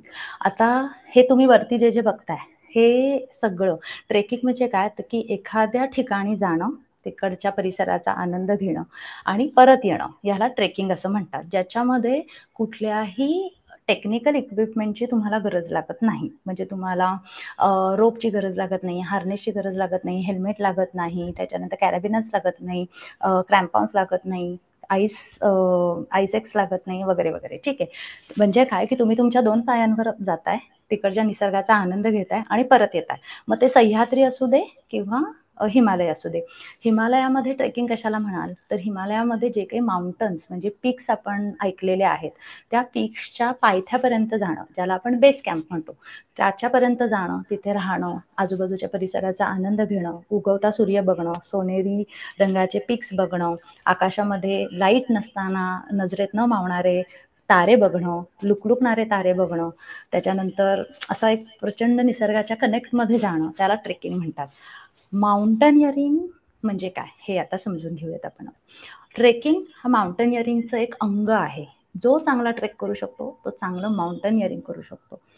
आणि माउंटनिअरिंगमध्ये इथे तुम्हाला जे जे दिसतंय त्या सगळ्या गोष्टींचा सहभाग काय म्हणतो त्याचं सगळं त्यामध्ये इन्व्हॉल्वमेंट असते. याच्यामध्ये माउंटनिअरिंगमध्ये तुम्हाला बेस सेटअप करणं म्हणजे तुम्हाला समजा ते पहिला जो फोटो आहे ती रॅपलिंग करते, तर तो रॅपलिंगचा सेटअप लावता यायला पाहिजे. सगळ्यात आधी म्हणजे तुम्ही फिजिकली फिट पाहिजे, तुम्हाला किमान 20 किलो ओझं उचलता आलं पाहिजे, त्याच्यामध्ये तुम्हाला चालायला यायला पाहिजे. आता म्हणजेच माउंटनिअरिंगमध्ये ट्रेकिंग हे बाय डिफॉल्ट येणारच आहे. ओके, पण ह्याच्यामध्ये तुम्हाला टेक्निकली काही इक्विपमेंटचा वापर करून मगाशी दाखवलेला फोटो जसं आईस क्लाइंब करणं आहे, रॅपलिंग करणं आहे, क्लाइंबिंग करणं आहे. सेकंड फोटो जो आहे त्याला क्लाइंबिंग म्हणतात, पण त्याला रॉक क्लाइंबिंग म्हणतात. इथे मुलं जे करतात त्याला वॉल क्लाइंबिंग म्हणतात, ते आर्टिफिशियली तुम्हाला क्लाइंब करायचं आहे. मधला फोटो आहे त्याला झिप क्लाइंबिंग म्हणतात, रिव्हर क्रॉसिंग येतं. तर ह्या सगळ्या गोष्टी एकत्र आल्यावर त्याला माउंटनिअरिंग म्हणतात. आणि ह्या सगळ्या गोष्टी सगळीकडेच वापरतात का, तर अजिबात नाही. डिपेंड की तुम्ही काय ऍक्टिव्हिटी करताय त्याच्यामध्ये ह्या गोष्टी वापरल्या जातात. ओके, तर आता हा एक जस्ट छोटासा व्हिडिओ आहे, याला आवाज वगैरे काही नाहीये. हा माणूस जे काही करतो याला रॉक क्लाइंबिंग म्हणतात. आपल्याला महाराष्ट्रामध्ये जवळजवळ 80 ते 90 असे रॉक पॅचेस आहेत, ज्याला आपण सुळके असं म्हणतो, हे आपण क्लाइंब करू शकतो. त्याच्यासाठी लागणारं जे काही इक्विपमेंट आहे आणि हे कोणीही करू शकतं का, हो कोणीही करू शकतं. फक्त थोडीशी मेहनत प्रायमरी लेवलवर घ्यावी लागते, कारण वरच्या अप्पर बॉडीमध्ये थोडीशी ताकद लागते. स्वतःचं वजन पुल करणं इट्स नॉट अ जोक. तर त्याच्यासाठी टेक्निकली थोडासा अभ्यास करून तुम्ही गेला तर तुम्हीही कोणीही रॉक क्लाइंबिंग करू शकतात किंवा सुळके प्रस्तरारोहण मराठीमध्ये त्याला म्हणतात, ते करू शकतात. आता ही मुलगी काय करते, तर ही मुलगी रोपच्या साह्याने खाली येते. ओके, दनादना येते का, नाही, सावकाशपणे येते. ह्याला म्हणतात रॅपलिंग. ओके, म्हणजे रोपच्या साह्यानं तुम्ही सावकाशपणे खाली येणं. ऑफकोर्स ती क्लाइंब करून आलेली आहे, पण हा जो प्रकार तुम्ही बघताय, रोपच्या साह्यानं हळू-हळू खाली येणं, याला रॅपलिंग असं म्हणतात. तर आता हे आपण महाराष्ट्रामध्ये अनेक ठिकाणी होतं. म्हणजे एखाद्या सुळक्यावर चढल्यावर तुम्हाला खाली येण्यासाठी रॅपलिंगच करावं लागतं. तोच ऑप्शन आहे. आता कोकणकडा रॅपलिंग आपण करू शकतो. वजीरला गेल्यावर वजीरवरनं खाली येऊन रॅपलिंग करू शकतो. कळकराय वगैरे सारखे छोटे-छोटे सुळके. तर जिथे कुठे हे आहे त्या ठिकाणी तुम्ही करू शकता. ठीक आहे. हे झिपलाईन आहे. आता हे हा सेटअप जो आहे हा एक मजेचा भाग म्हणून इथे दिसतोय. माझी स्क्रीन दिसतीये का? स्क्रीन दिसतीये?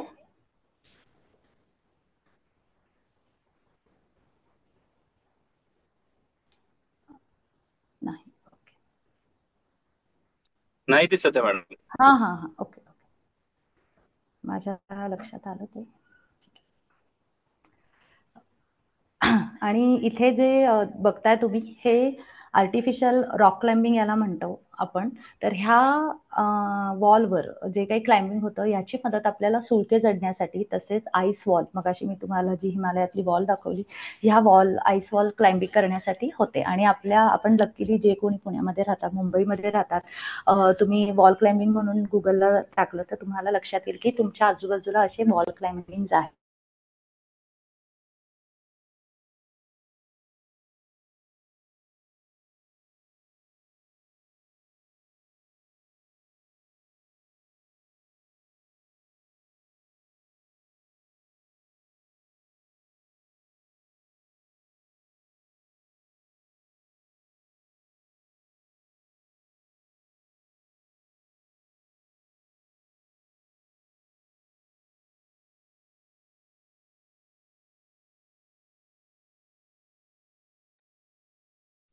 काहीतरी अडचण आली असेल.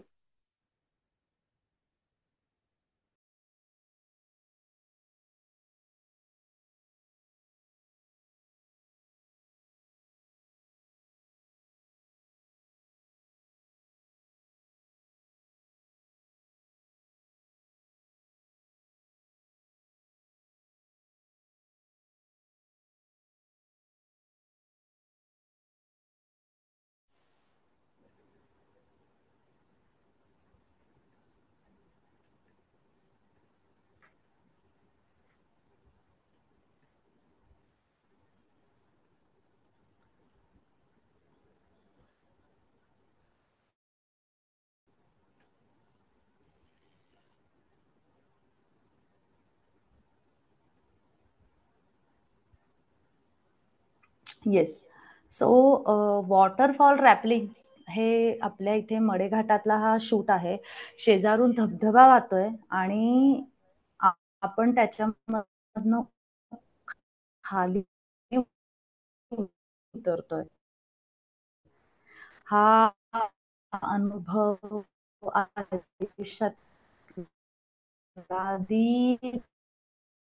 बेस्ट अनुभव असतो. पण हा पावसाळ्यात ते म्हटलं मी की हे सगळं पुण्याच्या तर धबधब्यामध्ये तर असे अनेक गोष्टी those are the part of mountaineering.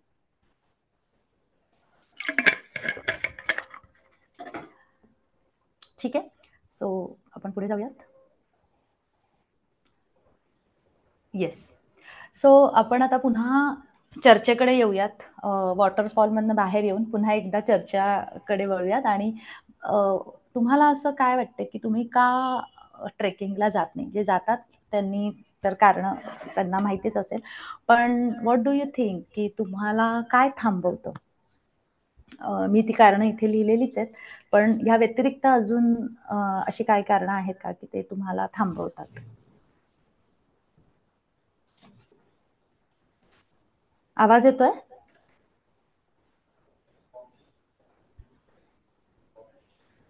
Okay. तर हां, थँक यू. अच्छा, चढताना पडेल का? ओके. अजून? थोडं मी फास्ट घेते. आपण शक्यतो अव्हॉइड करतो जाण्यासाठी, एकतर फॅमिलीला घेऊन जाता येईल का? म्हणजे मला तर जायचंय, पण मला मुलांना पण न्यायचंय. मुलं घरात कुठे सोडायची वगैरे वगैरे हे प्रश्न असतात. त्याच्यानंतर हेच मला आपल्याला माहित नसतं की मी नेमकं कुठं गेलं पाहिजे, कोणी मला सांगितलंच नाही, ते त्यांचे न सांगता गेले, मी कोणाबरोबर जाऊ, नेमकं कुठे जायचंय, माझ्यासाठी योग्य ट्रेक कुठला, बरं मी सोपा करायचा आहे पण तो खरंच सोपा आहे का जो अवघड आहे तो सोपा आहे, खरं मला कोणी सांगत नाहीये. ठीक आहे. त्याच्यानंतर मला ऑर्गनायझर कोणी माहित नाही आणि सगळ्यात महत्वाचं आमच्याकडे वेळ नाही. अशी अनेक कारणं आपल्याला माहित म्हणजे स्वतःलाच ती कारणं आपण देतो की जेणेकरून आपण ऍडव्हेंचर पासून किंवा या सुंदर अनुभवांपासून जे आपल्या अगदी काहीच पावलांच्या अंतरावर आहे पुणेकर मुंबईकर यांच्यासाठी की आपण ते थांबवतो. तर आता जनरली आपण आता मी इथे जे मेंबर्स जमलेले आहे शक्यतो सगळे खूप यंग नाही आहेत म्हणजे ऑलमोस्ट सगळे फॅमिली पर्सन्स आहेत, मुलं वगैरे सगळ्यांची आहेत. तर त्यांना उद्देशून मुद्दाम ही मी इथे स्लाइड टाकलेली आहे. तर जर तुम्ही मुलांसोबत ट्रेक करू इच्छिताय तर सगळ्यात आधी की मुलांना काय अट्रॅक्ट करतं ट्रेक करण्यासाठी हे आधी आपण समजून घेऊयात. जर वयोगट जो आहे म्हणजे आता 1.5 ते 2.5 वर्षाचा वयोगट आहे, यांना निसर्ग सौंदर्य, ढग खाली आले, हिरवळ आहे ह्याचं काही देणं घेणं नसतं. त्यांना हे कळतच नाही कारण त्यांच्यात ते सौंदर्य दृष्टी नसते जी आपल्यामध्ये आहे की काय ढग खाली आले, काय फुलं उमलली आहेत, काय ती हिरवळ दिसतीये, काय तो सुंदर धबधबा कोसळतोय. त्यांना हे काही ती सौंदर्य दृष्टी वगैरे काही नसते. तर त्यांना काय स्माइल करू शकेल, तर त्यांना सगळ्यात महत्वाचं म्हणजे आपला क्वालिटी टाइम, जाता येता तुम्ही सांगितलेल्या गोष्टी, त्यांच्या आवडीचं खाण्याच्या गोष्टी की चल आज आपण ट्रेकला जाऊ, ऑन द वे मी तुला हा लाडूच देईन बघ, ते त्यांना मोटिवेट करेल. एखादं पवनचक्की त्यांना मोटिवेट, पवनचक्कीला आपल्याला हात लावायचा आहे बरं का, तुझ्या आणि माझ्यात रेस, हे त्यांना मोटिवेट करेल. बोटिंग त्यांना मोटिवेट करेल. ठीक आहे. एखादा वॉटरफॉल त्यांना मोटिवेट करेल, चल चल आपण ना त्या धबधब्यात भिजायचं आहे आपल्या दोघांना म्हणून आज आपण ट्रेकला जाऊ. तर हे छोटंसं एखादं तळं असेल त्याच्यात पाय घालून बसायचं आहे वगैरे, ह्या गोष्टी मुलांना अट्रॅक्ट करतात. आणि तुम्हाला जेव्हा जर तुम्ही मुलांना घेऊन ट्रेक करायचा विचार करताय तर तेव्हा ह्या गोष्टी कुठल्या ट्रेकला आहेत हा जर विचार तुम्ही केलात तर तुम्ही मुलांना घेऊन सहज ट्रेक करू शकताय. ठीक आहे.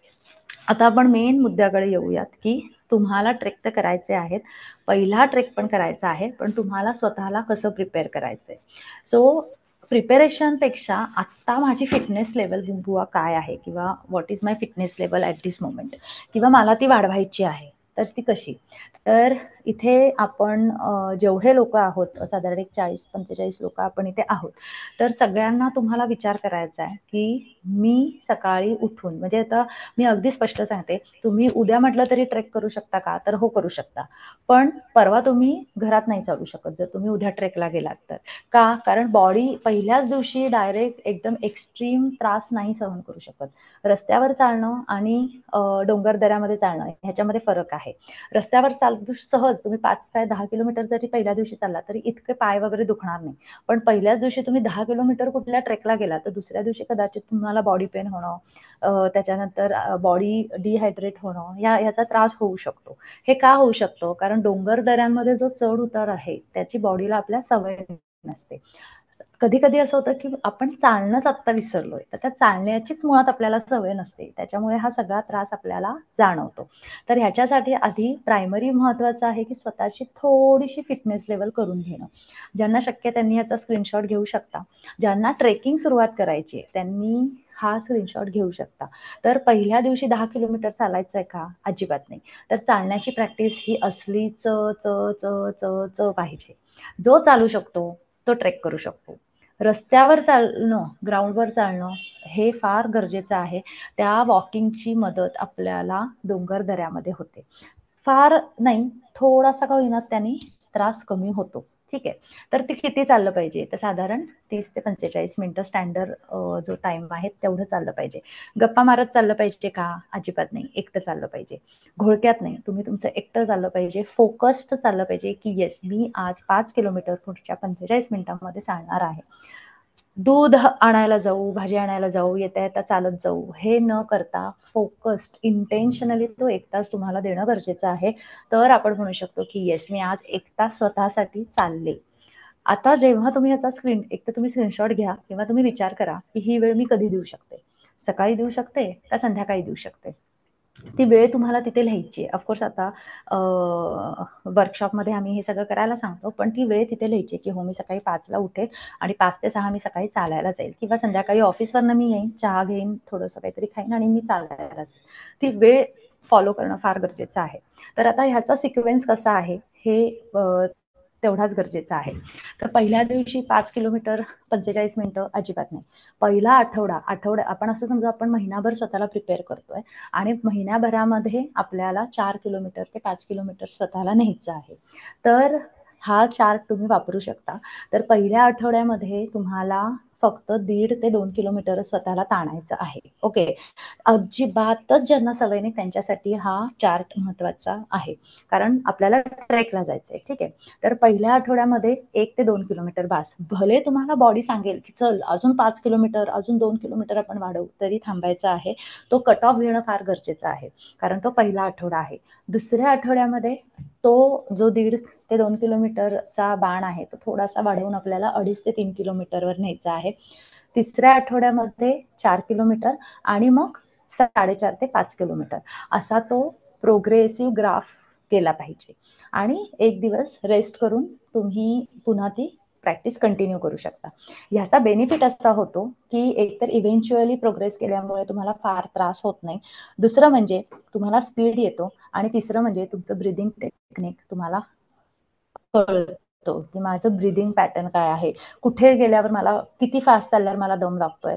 आता रस्त्यावर पण थोडाफार चढ असतो, तिथे मला काय नेमकं त्रास होतोय, तिथे माझा स्पीड कसा होतोय, बरं माझे गुडघे दुखतात का त्याच्यामुळे, बरं मला नेमका दम लागतोय तर कुठल्या लेवलचा दम लागतोय का चक्करच येते.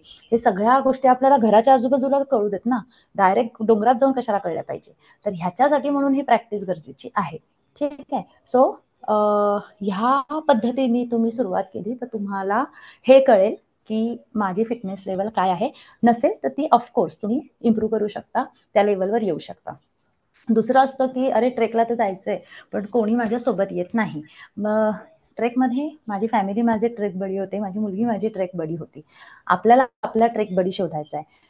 चालण्यासाठी नाही म्हणत आहे, म्हणजे जो तुम्ही डेली वॉक करताय त्याच्यासाठी नाही, तर मी म्हणते की ट्रेकसाठी एक व्यक्ती असा असावा की जो तुम्हाला सकाळी फोन करेल, शिव्या घालेल, अरे उठ ट्रेकला जायचंय, अरे उठ आपलं ठरलं होतं ना, तुला यायलाच पाहिजे. आणि असा व्यक्ती की जो तुम्हाला मोटिवेट करेल. ठीक आहे. तर ह्याचा पण तुम्ही स्क्रीनशॉट घेऊ शकता. ह्याच्यावर तुम्हाला विचार करायचा आहे तर अशी व्यक्ती कोण आहे माझ्या आयुष्यामध्ये.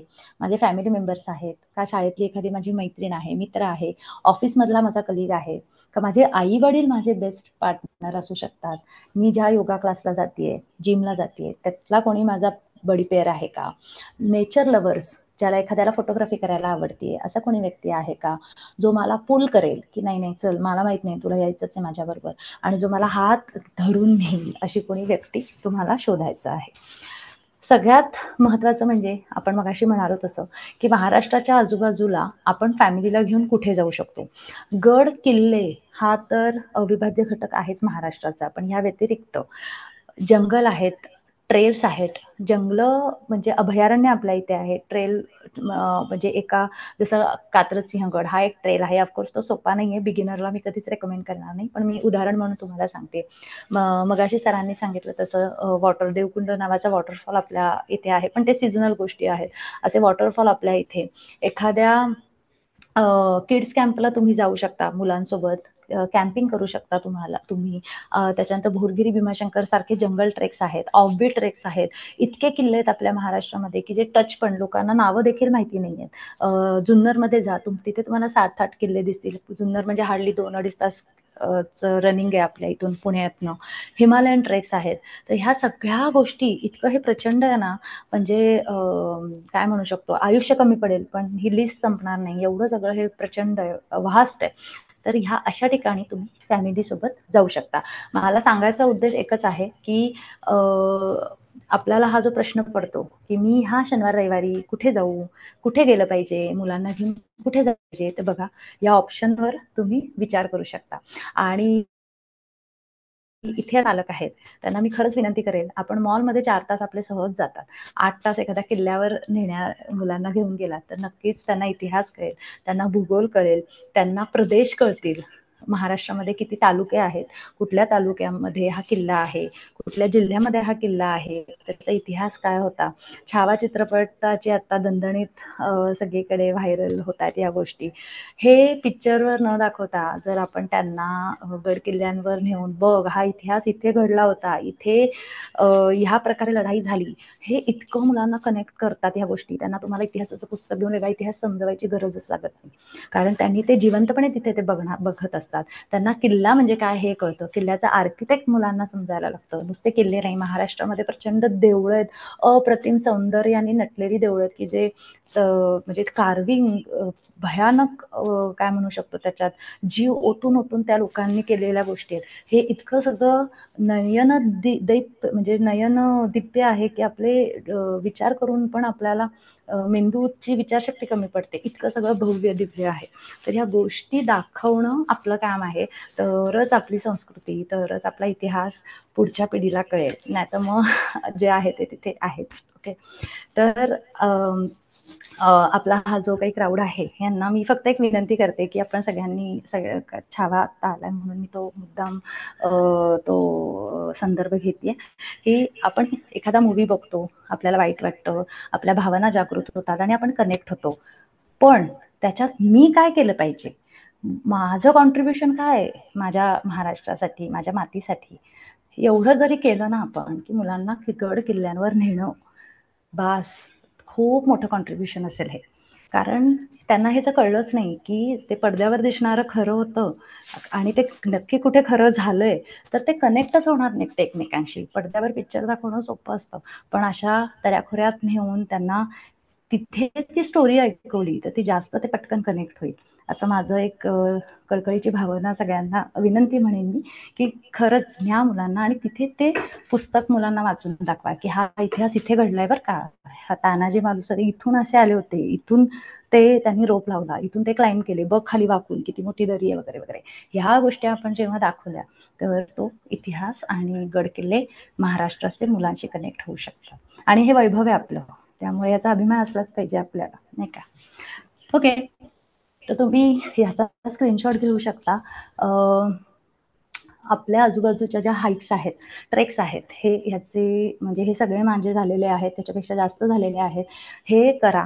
हे अगदी पुण्याच्या वन डे रिटर्नवाले हे सगळे ट्रेक आहेत, ठीक आहे. रेंज ट्रेक वन डे नसतात, ते मी म्हणत नाही आहे, पण बाकीचे बरेच गड किल्ले हे वन डे आहेत. हे पुण्याच्या 100-125 किलोमीटरच्या परिसरात आहेत. तर ह्याचा स्क्रीनशॉट घेऊ शकता आणि हे 2 वर्ष ही लिस्ट तुम्हाला पुरेल याची मी खात्री देते. 2 वर्ष तुम्ही किमान 12 म्हणत नाही मी, म्हणजे दर महिना 1 नाही, पण ॲटलिस्ट 2 महिन्यातून 1 तर गड किल्ल्याला तुम्ही जाऊच शकता, ठीक आहे. आणि या पद्धतीने ही लिस्ट पूर्ण करू शकता. तर ह्याचा स्क्रीनशॉट घेऊ शकता. 2 प्रकार आहेत, तुम्हाला गड किल्ल्यांवर जायचं असतं तेव्हा. एक तर तुम्ही तुमचं जाऊ शकता आणि दुसरं म्हणजे एखाद्या ऑर्गनायझरसोबत जाऊ शकता, ठीक आहे. आता who is a right organiser, म्हणजे मला नेणारी संस्था नेमकी योग्य संस्था आहे ही कशी ओळखायची मी, तर त्याच्याबद्दलचा हा एक छोटासा छोटीशी स्लाईड. जी कुठली संस्था आहे ती ॲज पर GR, गव्हर्नमेंटचे काही GRs आहेत त्याच्यानुसार ती MTDCच्या अंडर रजिस्टर असावी. तर ज्या ऑर्गनायझर बरोबर तुम्ही जाणार आहात ते रजिस्टर आहेत का नाही हे आधी तुम्ही बघा. त्यांचे जे फाउंडर आहेत, लीडर आहेत, हे स्वतः सर्टिफाईड आहेत का. सर्टिफाईड म्हणजे ज्यांचा बेसिक माउंटेनिअरिंग कोर्स, किमान ॲडव्हान्स माउंटेनिअरिंग कोर्स झाला आहे असे लोक आहेत का. बरं, हे किमान अनुभवी लोक आहेत का, हे त्यांना विचारू शकता तुम्ही हे प्रश्न की दादा आम्ही येतो तुमच्याबरोबर, पण कोण आहे बाबा तू, किती लीडर आहे. ॲज पर गव्हर्नमेंट GR 10 लोकांच्या मागे एक सर्टिफाईड लीडर असला पाहिजे. का, तर त्या लोकांवर त्यांना प्रॉपर गाईड करता येईल, लक्ष ठेवता येईल. कोणी सेल्फीच्या नादात कुठे जात असेल त्याला थांबवता येईल, ठीक आहे. 100 लोकांमागे एक माणूस काही नाही करू शकत. त्यामुळे ज्या ऑर्गनायझर बरोबर जाताय त्यात तिथे किती लिमिटेड लोकांबरोबर जा. 30 अप टू 30 लोक इज ओके. 100 लोक असू दे पण लीडर 12 असू देत, असा रेशो असला पाहिजे. अशा संस्थेबरोबर जायचा प्रयत्न करा. त्याच्यानंतर ते सोशल मीडियावर आहेत का वर्षातून कधीतरी एकदा येत आहेत आणि ट्रेक करतायत. कारण प्रॅक्टिस असणं फार गरजेचं आहे, आठवटांची माहिती असणं फार गरजेचं आहे, तिथे सातत्याने जाणं फार गरजेचं आहे. हे कशासाठी, मी आज एखाद्या किल्ल्यावर गेले आणि डायरेक्ट 2 वर्षांनी गेले आणि कळलं की तिथे मधाचं पोळं लागलंय आणि ते मला माहीतच नाहीये आणि मग काही नैसर्गिक आपत्ती येऊ शकतात. तर मला ते मधमाशाचं पोळं लागलंय हे माहीत नाही, हे उत्तर आपण नाही देऊ शकत, नाही का? तर त्यासाठी सातत्याने ट्रेक होणं गरजेचं आहे. त्या मार्गांवर तुमचं वास्तव्य असणं गरजेचं आहे. म्हणजेच काय, तर ऑर्गनायझर सातत्याने ट्रेक अरेंज करतायत का, हे कुठेतरी तुम्ही सोशल मीडियावर चेक करत जा. जेव्हा फीडबॅक बघा किंवा काही रिव्ह्यूज असतात ते पण गरजेचं आहे. पालकांना सांगा, पालकांची फीडबॅक घ्या, की बाबा आई मी जाऊ का? जर अगदी यंग क्राऊड असेल, 20-22 वर्षाची मुलं, 18-19 वर्षाची मुलं, तर घरामध्ये सांगून जात जा आणि ऑर्गनायझरचा कॉन्टॅक्ट नंबर देऊन जात जा. कारण कधी-कधी फोन लागत नाही, पण एखादा फोन लागतो ऑर्गनायझरपैकी कोणाचा असेल, नेटवर्क माहिती असतं की इथे BSNL चालतं, इथे जिओ चालतं, इथे अमुक चालतं, हे माहिती असतं. तर ते घरामध्ये कळवणं फार गरजेचं आहे. अगदी छोट्या मुलांबरोबर जर ट्रेक करत असाल तुम्ही आणि तो खास मुलांचा ट्रेक असेल, तर फक्त चेक करा की त्यांना मुलं सांभाळायचा अनुभव आहे का? मुलं सांभाळायचा का म्हणजे हँडल करण्याचा. कधी-कधी असं होतं, पालक दमलेले असतात, मुलं दमलेली असतात, ट्रेक कुठेतरी अजून संपलेला नसतो. अशा परिस्थितीमध्ये निर्णय क्षमता ही फार महत्त्वाची असते. त्यामुळे अनुभवी ट्रेकर्स आहेत का, इतकं फक्त बघून जात जा. आणि त्याच्यानंतर ऑर्गनायझेशन जी कुठली आहे, ही मार्केटमध्ये बाबा किती दिवस आहे, नव्याने आलेले आहेत का? नव्याने असू देत, पण किमान वरच्या सगळ्या गोष्टी टिक मार्क असलेल्या असू द्या. आणि सगळ्यात महत्त्वाचं म्हणजे ॲडव्हेंचर इन्शुरन्स तुमचा काढला जातोय का? हा फार गरजेचा टॉपिक आहे. ज्यांना कोणाला ॲडव्हेंचर इन्शुरन्स म्हणजे काय, कुठे काढून मिळतो, केवढ्याला असतो, त्याच्यामध्ये काय काय कव्हर होतं, हे ज्यांना माहिती घ्यायची आहे त्यांनी मला वैयक्तिक फोन करा, मी तुम्हाला सगळी माहिती देईन. कारण आता आय थिंक वेळ खूपच बराच वेळ झाला बोलतोय आपण, मी थोडंसं फास्ट घेते. ओके, आता ट्रेकिंगचे फायदे काय? तर जेवढ्या महिला इथे आहेत किंवा जे कोणी इथे आहे आणि ज्यांना ट्रेकिंग करायचं आहे, त्यांना मी एक गोष्ट नक्की सांगते, तुमचं काही नुकसान 100% होणार नाही, झाला तर फायदाच होईल. आता आपल्याला सगळ्यांना माहिती आहे फिटनेस, मगाशी सरांनी खूप छान गोष्ट सांगितली, की आपल्याला ब्रीदिंग करताना ग्रॅव्हिटीच्या अगेन्स्ट आपण चालत असतो, त्यामुळे आपल्याला कुठेतरी फिटनेसवर फोकस राहतो आपलं. सगळ्यात महत्त्वाचं म्हणजे तुम्ही ट्रेकिंगला एक मेडिटेशन प्रमाणे बघा. मी बघते, ठीक आहे का? कारण जेव्हा तुम्ही ट्रेक करत असता तेव्हा तुमची मुंडी खाली असते, नजर खाली असते आणि तुम्हाला फक्त तुमच्या श्वासाचा आवाज ऐकू येतो आणि फोकस फक्त तुमच्या पावलावर असतो, की माझं नेक्स्ट पाऊल कुठे पडतंय ह्याच्यावर असतो. इट्स सेम प्रोसेस जी आपण मेडिटेशनमध्ये करतो. तुमच्या श्वासाचा आवाज आणि तुमचं पुढचं पाऊल, बास, दुसरं काही नाही. आणि ते सगळं झाल्यावर जेव्हा तुम्ही एखाद्या डोंगराच्या टोकावर पोचता, तेव्हा जे निश्वास टाकता, झाला बाबा एकदाचा माझा ट्रेक, त्याला कृतकृत्य होणं म्हणतात. हा अनुभव म्हणजे ट्रेकिंग, ठीक आहे? आणि हे फक्त दमल्यावरच होतं, हे असं कुठेही होणार नाही. जिथे आपल्या सगळी ताकद पणाला लागते, जिथे आपला सगळा घाम निघतो, त्याच्यानंतरचा येणारा हा जो क्षण असतो, तो अनुभवण्यासाठी म्हणून ट्रेकिंग केलं पाहिजे. स्वतःला जिंकण्यासाठी म्हणून ट्रेकिंग केलं पाहिजे. बाकीच्या सगळ्या गोष्टी बाय डिफॉल्ट येणारच आहेत तुमच्याकडे, ओके? आणि सगळ्यात महत्त्वाचं म्हणजे आता इथे मी टाकलंय, पण हे लीडरशिप वगैरे ह्या सगळ्या गोष्टी आपोआप घडत जातात. कारण जेव्हा आपण कोणाची जबाबदारी घेतो, भले ते तुमचं मूल असू दे, तुमच्या घरातली बहीण असू दे, पत्नी असू दे, बाबा असू देत, आई असू दे, त्यांची जेव्हा तुम्ही जबाबदारी घेता तेव्हा बाय डिफॉल्ट तुम्ही एक चांगले लीडर होता आणि तुमच्यात ती एनर्जी राहते. कारण तुम्ही त्यांना नेताय ना, त्यामुळे तुम्हाला तिथे पोहोचण्यासाठी त्यांना तुम्हाला मोटिवेट करणं गरजेचंच आहे आणि त्या आपोआप त्या लीडरशिप स्किल्स आपल्यात डेव्हलप होत जातात, ओके? बाकी तर सगळ्या गोष्टी आहेत. आणि अजून एक छान ह्याच्यात जमतं ते म्हणजे विल पॉवर आपोआप वाढते, ओके? कारण it's a meditation. Will power वाढते म्हणजे भले पहिला माणूस पोचलेला असो, पण मी जर शेवट आहे तर मला माहिती आहे मी कासवाच्या गतीने जाईन, पण मी तिथे पोचणार. यालाच म्हणतात मी पोहोचणार. हा जो कॉन्फिडन्स आहे यालाच म्हणतात विल पॉवर, की येस मी भले 10 मिनिटांनी पोहोचेल पण मी पोहोचणार, ठीक आहे? तर ही विल पॉवर वाढवण्याची क्षमता आपण ट्रेकिंग हळूहळू हळूहळू निर्माण करते. आणि उलट सांगायचं झालं तर never give up attitude develop होतो. भले मग तो पर्सनल लाईफमध्ये येऊ देत किंवा हायकिंगमध्ये, की काही होऊ दे मी पोचणारच, कितीही त्रास होऊ दे मी पोचणारच. कधीच तुम्हाला तुमचं मन हे नाही सांगणार जाऊ देत जाऊ खाली, जाऊ दे 100 मीटर राहिलं ना, येऊ पुढच्या वेळेला. कारण नेक्स्ट डे कधीच येत नाही. आपण पुन्हा एखाद्या किल्ल्याला गेलो, परत कधीच तुम्ही त्या किल्ल्याला जात नाही, कारण झालंय तुमचं बघून. तुम्ही पुन्हा जायच्या शक्यतो लोक भानगडीत पडत नाही. अगदीच एखादं स्पेशल ठिकाण असेल, अंधारबन म्हणा, देवकुंडगड म्हणा, की नाही वर्षातनं एकदा ना गेलंच पाहिजे, बेस्ट आहे हे बाबा, अशा ठिकाणी लोक जातात. पण एखादा रडवणारा किल्ला असेल त्या ठिकाणी शक्यतो लोक परत कधी जात नाही. ठीक आहे. आणि सगळ्यात छान म्हणजे ट्रेकिंगच्या निमित्ताने तुम्ही वेगवेगळ्या लोकांना भेटता, जे तुमचे फॅमिली मेंबर्स नसतात, ओळखीचं नसतं, पाळखीचं नसतं. एक नवीन सोशल ग्रुपमध्ये आपण कनेक्ट होतो, नवीन अनुभव, वेगळे विषय असतात, भयानक वेगळे विषय असतात, आणि काहीतरी नवीन इन्फॉर्मेशन, नवीन ट्रेक्सबद्दल कळतं, नवीन बकेट लिस्ट तुमची वाढायला सुरुवात होते, तर ह्या सगळ्या गोष्टी या ट्रेकिंगच्या माध्यमातून आपला फायदा करून देतात. ठीक आहे. Any question? आता इथपर्यंत आपण आलोय. काही क्वेश्चन आहे का? मी पाण्यासाठी ब्रेक घेते, पाणी पिण्यासाठी. एखाद दुसरा काही आत्तापर्यंत बोलले त्याच्यामध्ये काही शंका असेल, काही मी कव्हर नाही केलं तर तुम्ही एखादा प्रश्न विचारू शकता.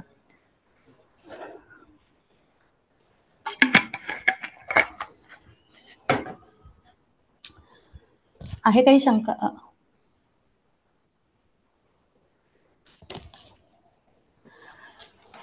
ओके, बोला बोला बोला Raju sir. I think unmute करू राजू सर. हा,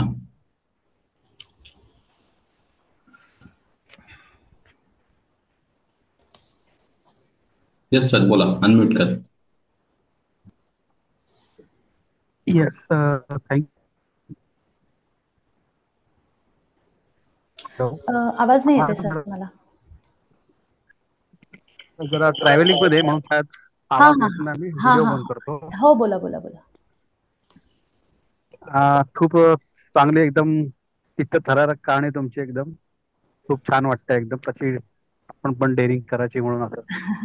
ठीक आहे, आपण छोटे मोठे केलेच फक्त, तरी पण बरं. ही एक प्रॅक्टिस म्हणून स्टार्टिंगला काय करायला पाहिजे? हो, आता प्रॅक्टिस म्हणजे इथे तुमच्याशीच साधारण एक सिमिलर क्वेश्चन विनायक सरांनी टाकला, की ब्रीदिंग प्रॉब्लेम असेल तर काय काळजी घ्यावी. एकतर ब्रीदिंग प्रॉब्लेम तुम्हाला नेमका मेजर प्रॉब्लेम आहे का फक्त मला धाप लागते हे आधी बघून घ्यावं. आता कुठलाही गडकिल्ला करत असताना तो एका दमात चढायचा नसतो. त्याच्यासाठी एक टेक्निक आहे. कोणाचं तरी हे चालू आहे, कोणी अनम्यूट केलं असेल तर प्लीज म्यूट करा.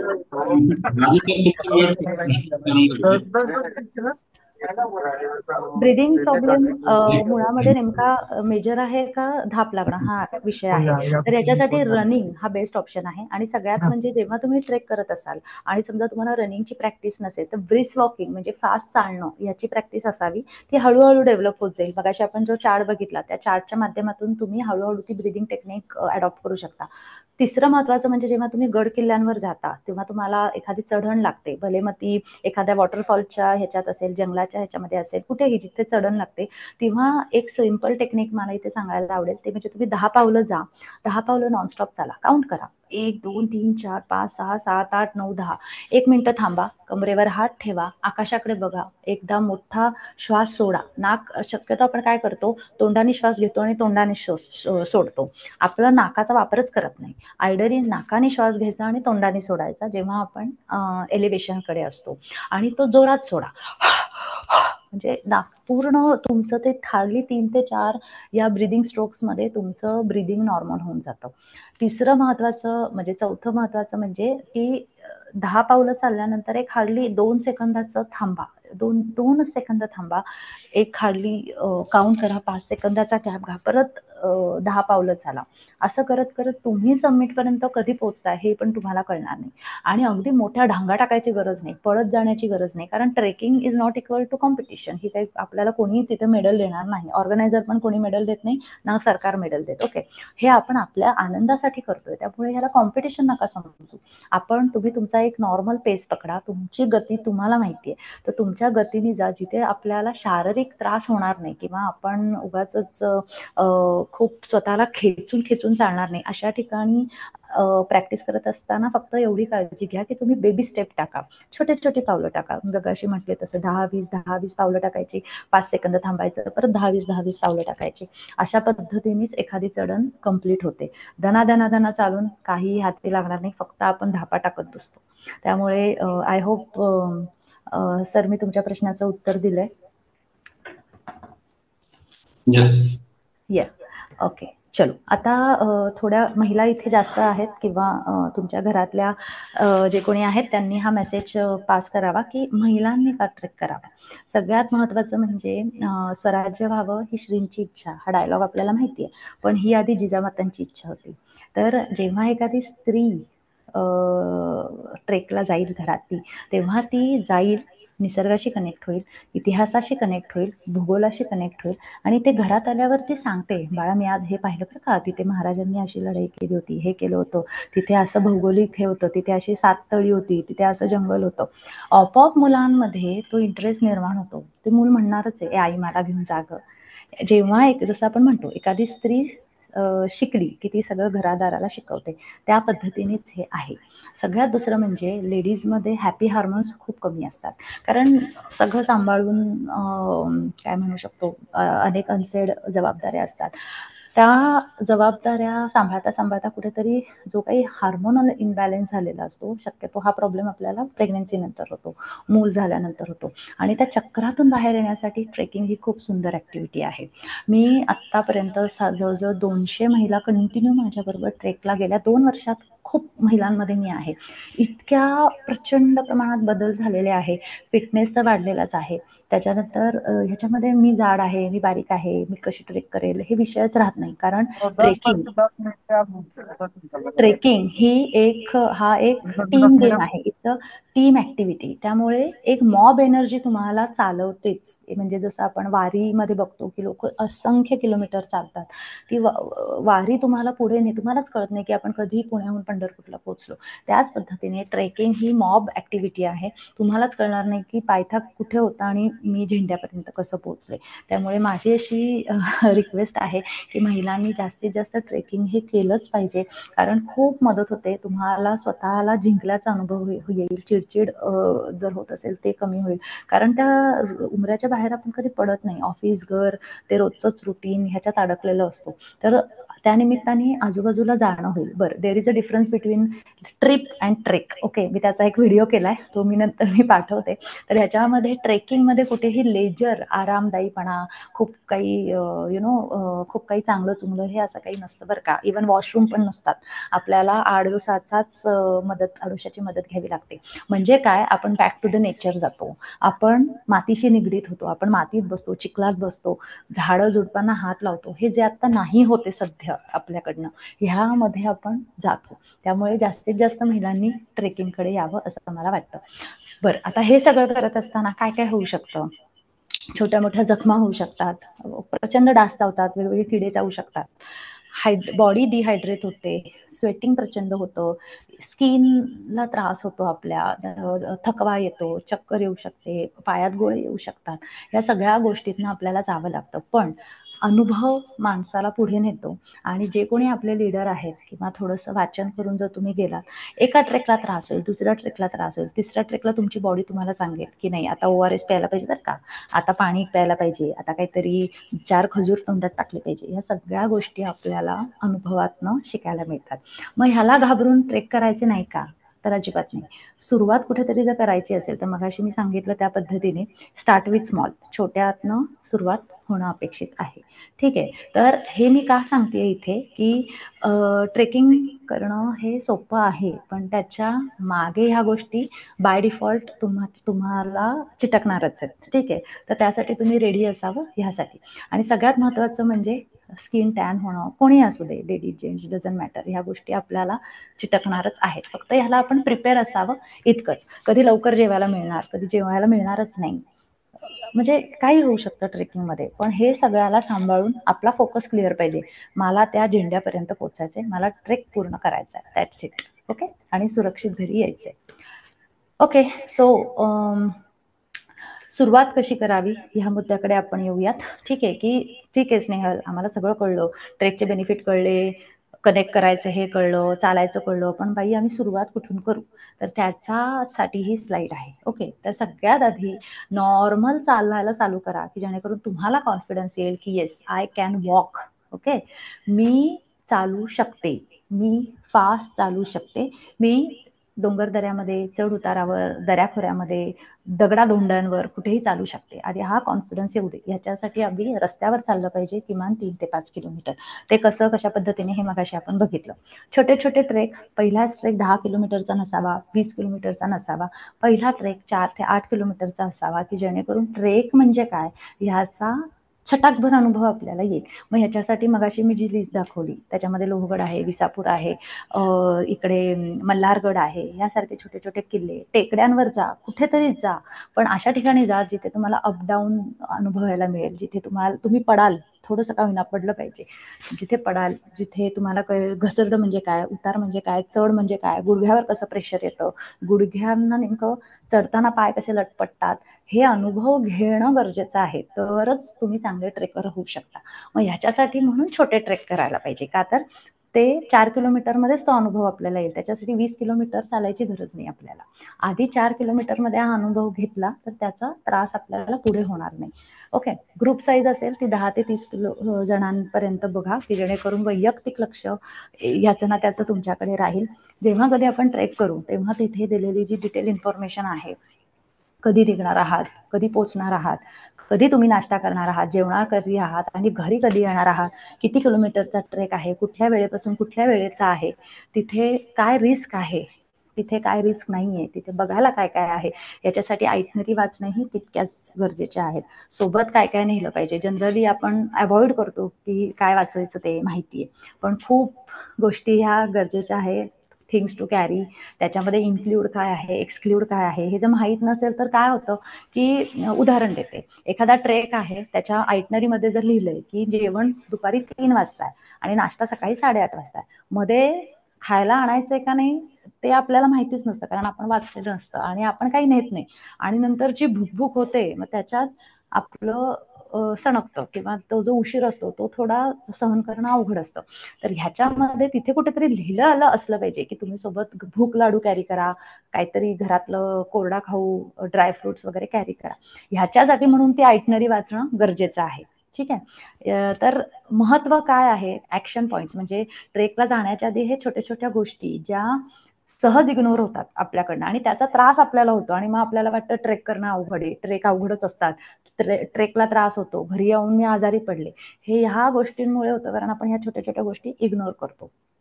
आणि जो मेन प्रॉब्लेम आहे वेळ मिळत नाही, तर ह्या केसमध्ये सरळ त्या दिवशी कॅलेंडर ब्लॉक करून टाकायचं. सगळ्यात आधी तुम्ही जर तुमचे जात असाल तर त्या दिवशी तो डिक्लेअर करायचं की घरामध्ये मी या दिवशी नाही.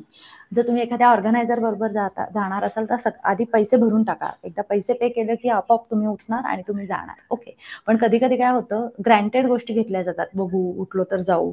हे कधी होतं असं जेव्हा काय म्हणतात शाश्वती नसते आपली स्वतःलाच, म्हणून त्या कॅलेंडरमध्ये त्या गोष्टी ब्लॉक करायच्या नाही. काही झालं तरी चालेल, मी उठणार पहाटे 4 वाजता आणि मी ट्रेकला जाणार. त्यासाठी स्वतःचं कॅलेंडर, स्वतःचं शेड्यूल असणं फार गरजेचं आहे. That's it. आणि सीझन बघा, कुठल्या ट्रेकला कधी जाणं गरजेचं आहे. म्हणजे आता तुम्ही हरिश्चंद्रगडला सकाळी 8 वाजता नाही ट्रेक चालू करू शकत आहे, हा रात्रीच केला पाहिजे उन्हाळ्यामध्ये, कारण तर ह्या सीझनल गोष्टींचं ज्ञान असणं गरजेचं आहे. आता बरेच सोर्सेस आहे, ऑनलाईन आहे, युट्यूब व्हिडिओज आहे, याच्यामध्ये या सगळ्या गोष्टी कळतात. पण तज्ज्ञांशी बोला, जे जास्तीत जास्त लोक ट्रेक करतात त्यांच्याशी बोला की मी कधी जाऊ बाबा वगैरे वगैरे, की जेणेकरून आपल्याला शारीरिकदृष्ट्या आणि मानसिकदृष्ट्या कुठल्याही प्रकारचा त्रास होणार नाही. ओके, आणि हे सगळं करण्यामागे आपल्या मनाला आधी आपण विचारलं पाहिजे की मी का ट्रेकिंग केलं पाहिजे. जोपर्यंत तुम्हाला त्या काचं उत्तर मिळत नाही, म्हणजे why I need to trek, तोपर्यंत तुम्ही पहाटे 4ला काय कधीच उठू शकत नाही. ठीक आहे. का? कारण भले ते कारण एक तुमची स्माईल असेल, तुम्ही बोर झालेले असाल म्हणून असेल, निसर्ग सौंदर्य बघायचं असेल, तुम्हाला एखादा छान आयुष्यातला फोटो हवा असेल, इंस्टाग्रामवाला फोटो पाहिजे असेल, एक नवीन दिवस बघायचा असेल, एक प्रेशरमध्ये असाल मेंटली कुठल्या तरी, त्याच्यातनं बाहेर यायचं असेल, स्वतःच्या फिटनेस टेस्ट करायचं असेल, काहीतरी कारण असेल की मला ट्रेक का करायचा आहे, हे जोपर्यंत तुम्ही तुमच्या मनाला सांगत नाही की येस स्नेहल तुला उद्या ट्रेकला जायचंय, का जायचंय ते तुम्हाला माहिती पाहिजे. तर तो आधी विचार करा की मी का ट्रेकला गेलं पाहिजे, मी का निसर्गात गेलं पाहिजे, का मला त्या समिटपर्यंत पोहोचायचंय, का मला तो हिमालय ट्रेक करायचा आहे, का मला त्या शिखरावर जायचंय, हे कारण तुमचं तुम्हाला माहिती पाहिजे. नाहीतर मग रोजचा दिवस आहेच आपल्या आयुष्यामध्ये, तर दॅट विल हेल्प यू.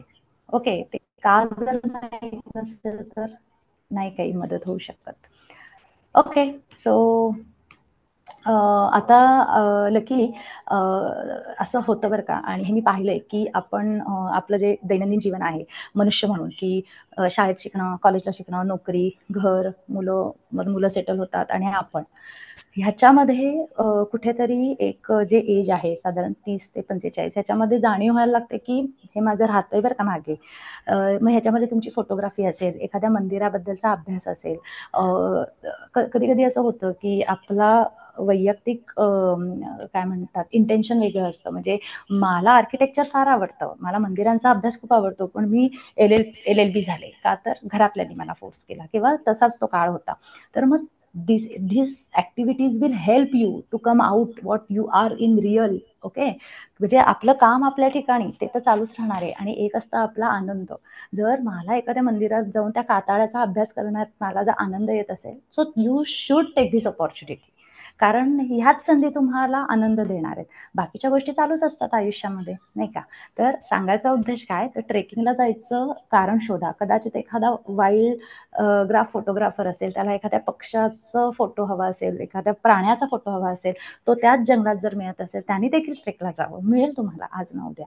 पण तुम्हाला हे माहिती पाहिजे की तो कुठे सापडतो, त्याचा अभ्यास माहिती पाहिजे. तर एखाद्या छान क्लिकसाठी म्हणून तुम्ही ट्रेक करू शकता. आणि ऑफकोर्स इंडोरन्सचा टेस्ट आणि या सगळ्या गोष्टी तर आहेच. ओके, सो फाइंड आउट तुमचं रिझन काय आहे, आणि मेमरी बनवतात बरं का. मी नाव घेत नाही, पण मी तुम्हाला एक जस्ट आत्ता रिसेंटली उदाहरण सांगते.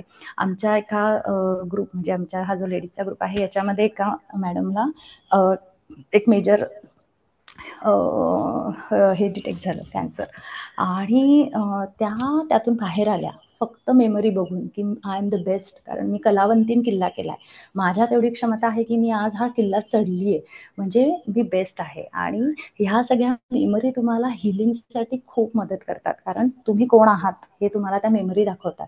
आणि जेव्हा कधी आपण मॉरली असं डाऊन होतो, मी पण होते मॉरली डाऊन, कधी कधी असं वाटतंय काय चाललंय आयुष्यात, काय नुसती मी पळतीये उठतीये, रोज उठून त्या ट्रेकला जाते. पण जेव्हा तो क्षण आपण बघतो फोटोच्या रूपामध्ये की yes this is what you are the best, you know, तर हे मोमेंट्स आपल्याला आयुष्यामध्ये जिवंत ठेवण्यासाठी मदत करतात, म्हणून ट्रेक करायचे असतात. ठीक आहे, ओके, सो फाइंड आउट तुम्हाला काय काय का ट्रेक करायचंय. आता जेव्हा तुम्ही ट्रेकला सुरुवात करणार आहात, शेवटचे 5 मिनिटं घेईन, आय नो खूप उशीर होतोय. काय काय गोष्टी महत्त्वाच्या आहेत, तर एक तर तुमची बॅकपॅक असली पाहिजे. ती बॅकपॅक किती असली पाहिजे, तर 30 लिटरपासून मार्केटमध्ये बॅकपॅक्स आहेत ते 75 लिटर. इथे तुम्ही जेवढ्या बॅकपॅक बघताय ह्या मोठ्या आहेत बऱ्याच, पण छोट्या छोट्या डे 1 डे 2चे जे ट्रेक्स आहेत तर त्याच्यासाठी 30 ते 40 लिटरची बॅकपॅक सफिशियंट आहे. हिमालयात जाणार असाल तर थोडी मोठी बॅकपॅक लागते. ओके, कपडे तुमचे योग्य असावे, पूर्ण कपड्यामध्ये नखशिकांत स्वतःला झाकून ट्रेक करायला पाहिजे. एक तर म्हणजे काळजी म्हणून की टॅनिंग न होणं, कुठलाही कीटक येऊन न चावणं, त्याच्यानंतर काठाकुट्यामध्ये आपण चालतो त्यामुळे शक्यतो हाफ पॅन्ट, स्लीवलेस हे असे कपडे घालून घ्यायचे, कारण कधी कधी आडवाटेला कधी काय घडेल आपल्याला माहिती नाही. म्हणजे झाडं झुडपं वाढलेली असतात, पावसाळ्यामध्ये गवत खूप मोठं वाढलेलं असतं, ते कापलं जातं आपल्या शरीराला, तर आपल्या शरीराची काळजी आपणच घेतली पाहिजे. तर पूर्ण शूज, पायामध्ये पूर्ण पाय झाकलेला शूज, फॅन्सी चप्पल नाही, सँडल नाही, पूर्ण कपडे वरपासून खालपर्यंत, डोक्यावर कायम टोपी, बंडाना, पूर्ण स्लीव्ज असलेले टॉप म्हणा किंवा शर्ट म्हणा, अशामध्ये ट्रेक्स केले पाहिजे. पाणी किमान 4 ते 5 लिटर पाणी, किमान 3 लिटर पाणी असलंच पाहिजे. त्याच्यामध्ये एक नॉर्मल बॉटल, 2 नॉर्मल बॉटल आणि एक ORS, एनर्जार किंवा लिंबू सरबत याची बाटली, की जेणेकरून घामावाटे जे काही क्षार बाहेर पडतात ते क्षार रिफिलिंग करण्यासाठी तुम्हाला मदत होईल. थर्मल वगैरे हे हिमालयासाठी मी इथे लिहिलं होतं, पण एनिवे ते आपण बघूयात पुढे. शूज रेग्युलर शूज असले पाहिजे. तुम्ही खूप लांब पल्ल्याच्या ट्रेकला जात असाल तर 2 शूज असले पाहिजे. कधी-कधी शूज चावणं हा जो विषय होतो ह्याच्यामुळे आपण नाही ट्रेक करू शकत पूर्ण किंवा त्रास होतो, सहन होत नाही तो ठणका म्हणा किंवा तो पेन. तर 2 शूज आपल्याकडे असेल तर तुम्हाला मदत होईल. ॲक्सेसरीज कायम वॉकिंग पोल वापरा. त्यांनी doesn't matter what is your age चा काही संबंध नाहीये. जर गुडघे शाबूत ठेवायचे असेल तर वॉकिंग पोल वापरले पाहिजे. वॉकिंग पोलचे अजून बरेच फायदे असतात. एखादा साप रस्त्यात आला, आडवाच पडलाय, हलतच नाहीये, पोलने उचलून तुम्ही टाकू शकता. ओके. दुसरं म्हणजे एखाद्या डबक्यातून जायचं आहे, पाण्यातून जायचं आहे, माहिती तर पाहिजे त्याची खोली किती आहे. त्याच्यासाठी ह्या वॉकिंग पोल्स तुम्हाला मदत करतात. चढण्यासाठी पण मदत करतात आणि उतरण्यासाठी एकदम जर स्पीड घेतला आपण, कधी-कधी असं होतं की एकदम उतारावर बॉडी कंट्रोल होत नाही. तर या वॉकिंग पोलच्या साहाय्याने तुम्ही ती बॉडी कंट्रोल करू शकता. फूड प्रोटीन बार आहे, हेल्दी फूड्स हॅबिटच म्हणजे आता सर तर तज्ञ आहे त्याच्यामध्ये, पण जेवढं शक्य आहे तेवढं भाकरी, घरातलं जेवण असणं फार गरजेचं आहे चांगला इंडोरन्स मेंटेन करण्यासाठी. आणि रोज 3 ते 4 लिटर पाणी, भले उन्हाळा असो, हिवाळा असो, पावसाळा असो, जर सातत्याने ट्रेकिंगमध्ये राहायचं असेल तर कंटिन्यू पाणी प्यायची सवय ही असलीच पाहिजे. That will help you.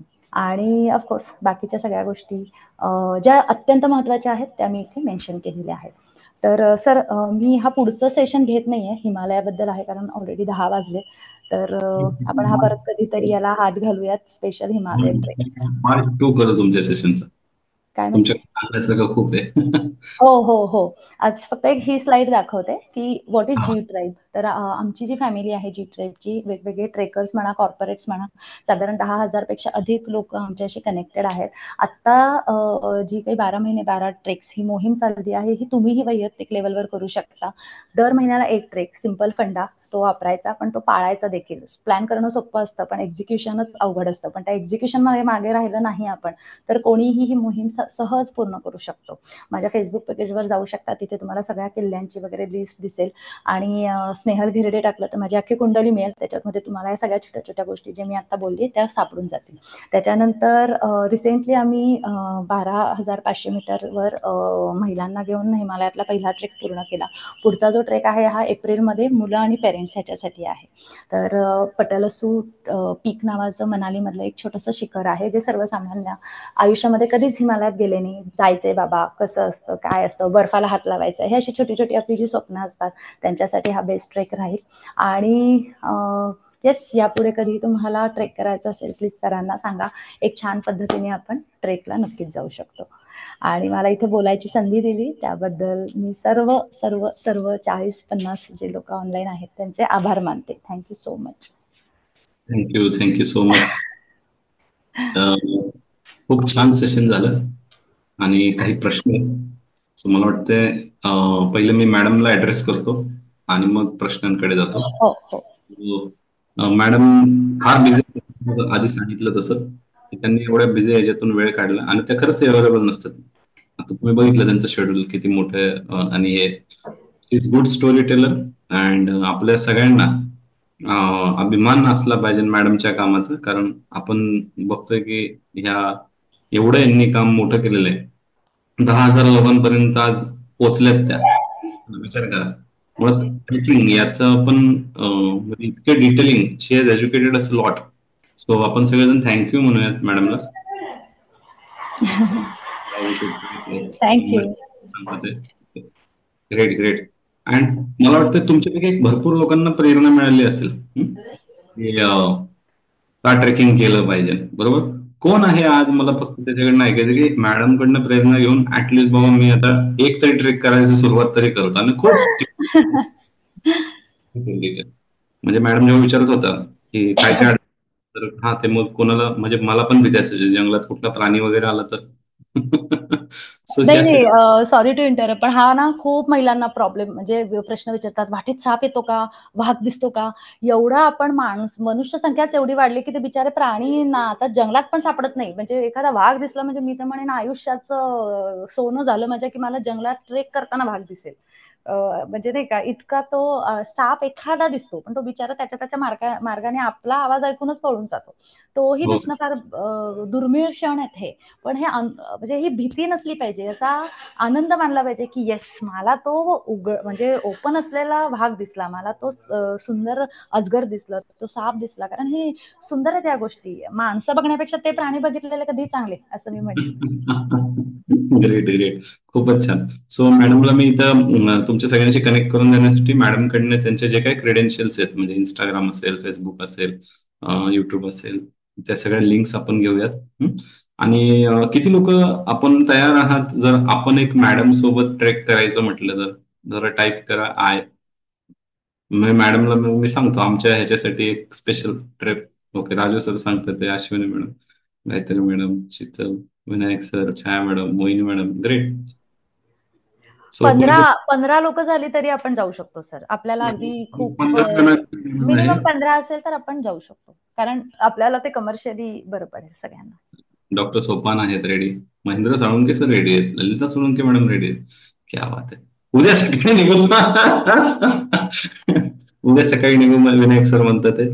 So madam तुमची डेट सांगा आम्हाला लवकर. आम्हाला अपेक्षा आहे की तुमच्यासोबत जर करता मॅडम मिळणं जरा टफ आहे. मॅडम जरा मोठ्या मोठ्या ट्रेकला असतात, पण त्यांची टीम पण खूप छान आहे. ओके. आणि हा मॅडम, चालण्याची प्रॅक्टिस करा, काय अडचण नाही. 5-7 दिवसाचा वेळ देतात मॅडम. लगेच काय त्या डेट देणं, त्यांचं मला शेड्यूल माहितीये. अख्खं पुढचे 4-4, 6-6 महिने त्यांचं शेड्यूल ब्लॉक असतं एवढं, कारण ते महाराष्ट्र ट्रेक एक त्यांचा इव्हेंट खूप छान चालतो. आता 12 ट्रेक 12 महिने 12 ट्रेक ही मोहीम अख्खी 2025 ची बुक आहे वर्षभराची. 2026 चं बुकिंग आपल्याकडे चालू आहे. त्यामुळे पहिले 2 आठवडे आपले म्हणजे वीकेंड, आता जे आपल्या ग्रुपमध्ये आता जेवढे लोक आहेत, तर शक्यतो एखादा वीकडे, एखादी सुट्टी तुम्हाला घ्यावी लागेल ऑफिसला, पण मी आय विल प्रेफर की आपण वीकडे मध्ये करू. वीकडे मध्ये करण्याचे काय फायदे असतात तेही सांगते. एक तर तुम्हाला वीकेंडच्या गर्दीमध्ये कुठेही अडकावं लागत नाही. ज्या कुठल्या गड किल्ल्यांवर आपण जातो तिथे फक्त आपलाच ग्रुप असतो, त्याच्यामुळे आपल्याला आपली एक प्रायव्हसी तिथे मिळते. लवकर निघून लवकर परत येणं होईल, कारण शनिवार रविवारी आता कुठेही जा तुम्ही, इतकी गर्दी, रस्त्याला गर्दी, सगळीकडे गर्दी. तर त्या गर्दीचा भाग न होता जर वीकडे मध्ये आपण गेलो तर याचा खरा बेनिफिट तुम्हाला कळेल. आणि मी सजेस्ट करेल सर, आपण लोकांना थोडासा वेळ देऊया. एक साधारण जूनच्या फर्स्ट आठवड्यामध्ये काजवे बघण्याचा, जो म्हणजे ज्याला आपण काजवा महोत्सव म्हणतो. तुम्ही 4 महिने पुढे टाकला आम्हाला. हा, कारण आता उन्हाळा आहे. अगदी जे नव्याने लोक येणार आहेत त्यांना कदाचित अवघड होईल, किंवा एखादा नाईट ट्रेक आपण आता करू शकतो.